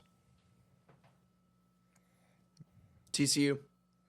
Uh-oh. All right. Sweet and simple. Moving on. All right, so Arizona State at home against BYU. BYU coming off a tough loss. Arizona State with a pretty nice win last week. This is game day, right? Is this college game day? I'm pretty sure. Be big. Game day and Pate State. Josh Pate. It's pretty good. I got BYU. They have a get-right game here. Arizona State gets off their high horse a little bit. I love Arizona State, but I got BYU. Give me Cam, Scatta, boo. I'm with Tyler. Arizona State wins this. They are spoiling the Cougar season. Arizona State, never BYU. You know why? You watch the pod, you know why. Never BYU for Jet. Fair enough. Understandable. I knew what his pick was going to be. Yep. I'm alone with it, man. Man, I end up back on the 500 The level analytics. record. We didn't talk about the record, but the analytics say, We can pop the record up on the screen. yeah, we'll put them up. We all made some progress basically. All right, third game. Kansas at home against Colorado. Colorado on a hot streak. I got Colorado. Not much to say. Kansas upset BYU last week. They don't do that against Colorado this week. I got Colorado. I was thinking this was going to be, well, back when West Virginia's Big 12 hopes were still alive, I thought this might be the game, but I don't think I ever really thought that. It was just my dreams It was dreaming. our hunch. It was our hunch. We had that. Colorado's going to win this game, in my opinion. But Kansas can keep it close, I think. Yeah, I think this is a tough one, but I think Colorado wins this. I'm also with you on Colorado. Sweet. All right, cool. Next game. Texas Tech goes into Stillwater to play the Cowboys, Oklahoma State. Texas Tech. Dude, I've said all year long Mike Gundy is too good of a coach to lose all of his conference games, but I don't know, man. Who did Tech play last week? Or did they have a bye week? They had were on a bye bye. week. They were on a Oh, bye. goodness. Oklahoma State was on a bye. Maybe they'll have good. Oklahoma State. I have faith in you, Mike Gundy. Please. I got Texas Tech. Texas Tech. All right, next game. The Baylor Bears roll into Houston to play the Cougars. I got Houston. We suck. I was going to say, Baylor ain't that good. We just suck. Yeah, but Houston sucks. I got the Bears. Houston been beating the big boys. Yeah, but they still suck. Listen, everybody sucks. Kansas sucked this year. They just beat undefeated BYU. Colorado's okay. Arizona State's okay. Iowa State has had 2 bad games. I could go down the list. Everybody sucks. We're Yeah. beating each other up. That's college football this year. I got the Bears. How about we just say there could be not a Big 12 team in the playoff this I'm year? taking both teams to win. Now, Both teams lose. No, I got Baylor. go ahead. Jitster. I'm thinking Houston. So 2 Houstons, 2 Baylors. I got to say, before we go on, I heard or saw a short on Instagram saying that even if, like, let's say the Big 12 winner wasn't even ranked, because they're a conference win, they still get a spot. So they'd get the No. number 12 spot. Is that wrong? Not true. Okay. It is the 5 highest ranked conference champions. Nowhere, anywhere does it say what conferences, just the 5 highest ranked conference champions. Cool. Gotcha. So if Army wins the AAC and Boise State wins the Mountain West and both teams end up being ranked higher than the Big 12 champion, both of those get the auto bid and the Big 12 champion does not. Gotcha. All right, next game. Iowa State goes into Utah. This is a tough one. It seems like to me, though, both teams have pretty good success on Fox. I've never noticed You that think that trend, but you matters? go for it. I mean, it could be placebo, Maybe, yeah. I don't but know. we have really bad luck on Fox. So, with that in mind, I got Utah on this one. I got Utah. I'm going Iowa State. Iowa State. We know who he's picking. I'm not gonna say it, but you know it. Utah All right, it so is. we got 2 Utahs and 2 Max picked Cyclones. Iowa State. American news. America. All right, okay. Last game before we get to the Mountaineers, we got Kansas State hosting the Cincinnati Bearcats. I don't think there's much to talk about. Kansas State. Late night game, Manhattan. Give me the Kansas State Wildcats. I'm with you. Give me the Kansas State. I do not know what a Bearcat is, legitimately. Me neither. Cat fight. Cat, it is a cat fight. It really bro. is. Bring the catnip. Oh my goodness. Bring the catnip, man. All right. So with all those, and with our record on the screen, we have that decided and done. So now let's move on to West Virginia, our final home game of the year, 7th home game of the year, hosting the UCF Black Knights. Or are Favored, they by just the the way. Knights? UCF is favored in this game. This I is think what they're you've just the done. Knights. What? I think they're just the Knights. I've heard Black but Knights. weren't they the Golden Knights before? I've heard Golden Knights. I've heard Black Knights. I've heard I think they're just the Knights. They're Actually, just I'm UCF gonna ask Knights. my informant real quick. I'm gonna ask my You're gonna informant. ask your informant. They're No, the UC Black Knights is Army. ESPN says, That's what it is. Knights. My bad. I don't know where you're Go getting Army. Golden Knights. This isn't Cal. No, The I Golden think they used to Bears. be the The Golden Golden Knights. I think you're line. I will let America I've look heard it all up three. and confirm that I'm correct. What I'm concerned about is that a 4-6 team is favored on the road, and that's what you've done to West Virginia, Neil Brown. You should be proud of yourself. Hey, man, real quick question. We gotta keep the camera on him. We gotta. Keep This the camera. man is making a phone call mid-pod, and He knows what's up. what's the answer? This just in. Now, hold on. Before you freak out because it's just Knights, Wait, which wait, I know wait. the answer, You're- it's okay. just Knights. They were called the Golden Knights. That was Okay, my can you statement. repeat that in a second? I'm But gonna I put don't you think on that's true. speakerphone. Okay. You're wrong. Look, Check it. You can. Yeah, hold I on. read We it have a earlier. guest. We have a We have guest on the speaker podcast. here. We have a guest speaker. Cold Country Pod. All right. We're cutting that out. We're cutting that out. Yeah. That was part out. class- She said a bad word. Classified information. Tell her- Classified information. Tell her not to curse on the podcast. This is for the podcast. Explain to me what you just said. There was a period of time in which UCF were the Golden Knights. We've had quite a few changes of mascot. But presently, yes, we are just the UCF Knights. Okay, cool. Thank you, Holly. Mic You're drop. an absolute G. I thought they were the Golden Talk Knights. to you later. Shout out to Holly. Bye. I'm gonna put some captions up because I don't think you can hear her. Matt if is you an can, elite ball knower confirmed. If you can't hear her, Go I'll put team. some, captions up. But the gist of what she said was they are the Knights now, but used to be the Golden Knights. Problem solved. She is a friend of mine. We went to school together. Great friend of mine. She is the UCF person I've been talking about the whole year on this All right. podcast. So Will live in infamy At as least, the Golden at Knight. least we have some Golden Knight connections. Yeah. yeah, I like it. Yeah, her and I have been talking for a little bit this week. Yeah, we're gonna be using fighting words for the rest of the week. I like That's it. all I I'm like, saying. I like the passion All of right. college football. The toilet bowl?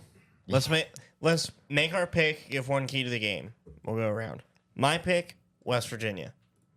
All right. Key to the game: running the ball with C.J. Donaldson in particular. Running backs. That's really all I'm going to dive into. It's just the way that we use our offense. Defense is going to be bad. Okay. That's just the way it's going to be.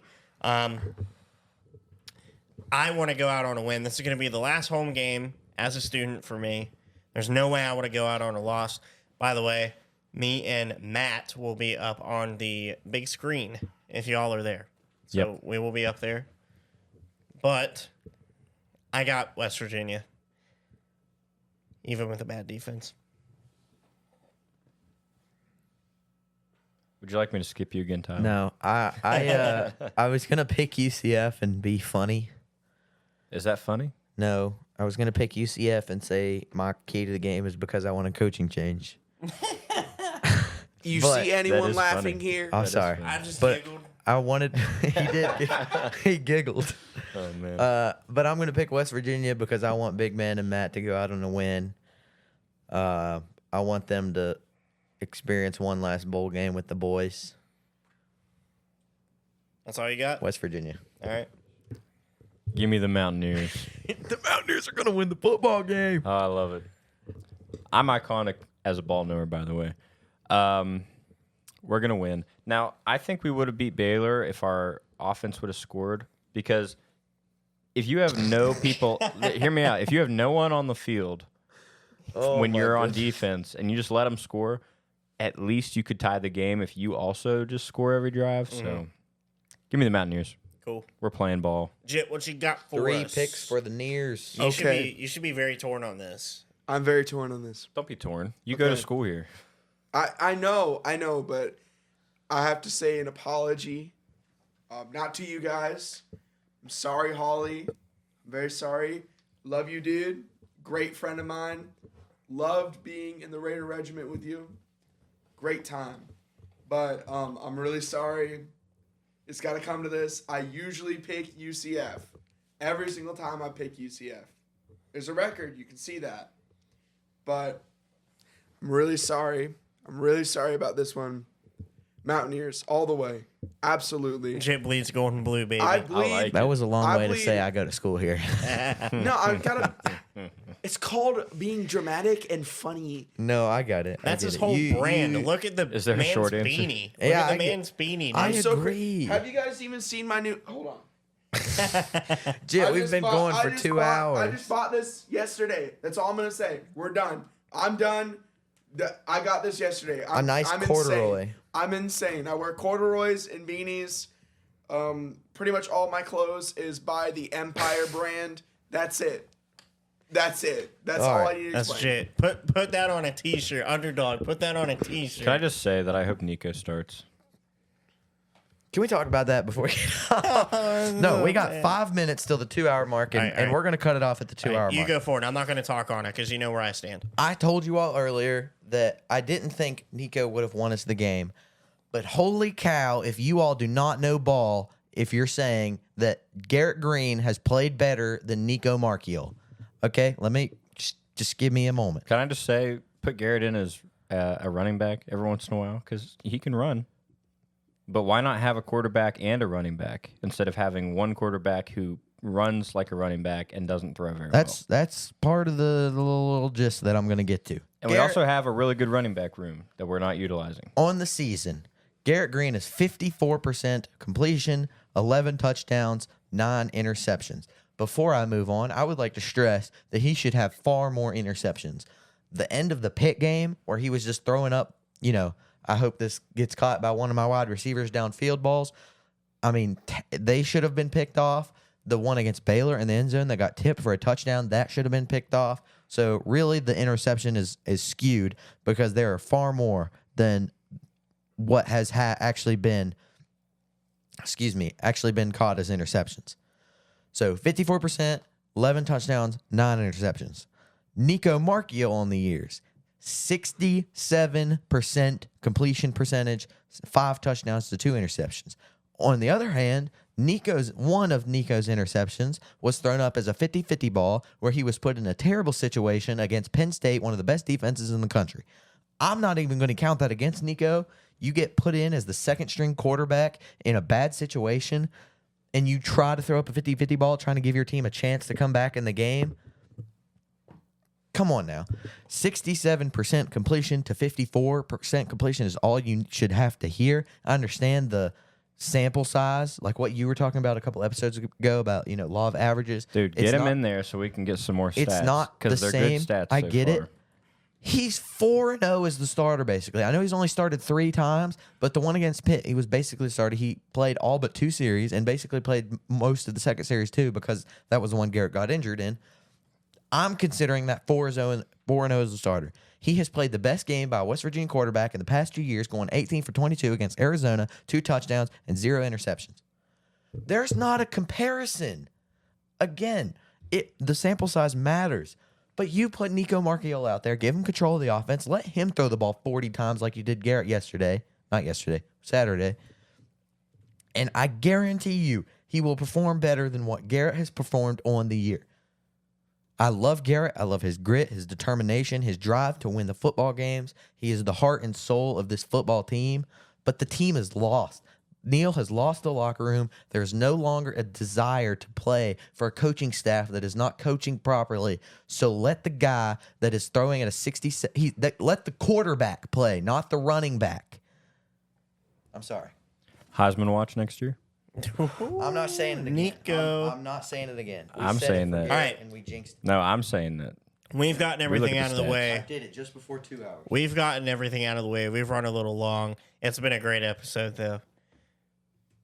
Are you paying Correct. I don't got any. You don't got anything I else? thought it was a pretty good episode. All I'm gonna say is, guys, before we head out, good night, gamers. Good night, Hall of Famers, and good night, our amazing elite ball knowers. Take it back to you, Ian. All right. Well, I don't think you can close any better than what Jit just did right there, but I'm going to attempt to. All right. So, everybody watching, let us know all of your thoughts for every segment that we've done today. Anything that we've said. Put your thoughts down below. Add Or more questions. We like that segment. Add more questions for the Q&A segment. Definitely a great conversation that we had. Follow us on all our socials, Instagram, Facebook, and X. We're Coal Country WVU. Everything else, we're Coal Country Pod on Instagram and Facebook. We're going to be making a TikTok here soon. We're going to start posting some shorts, some highlights from the podcast, hopefully. So you can all expect that in the future. So I think we're going to sign out from here. So from Tyler, from Matt, from Max, and from me. I forgot your name. See you later. Peace out, America. Good night, gamers.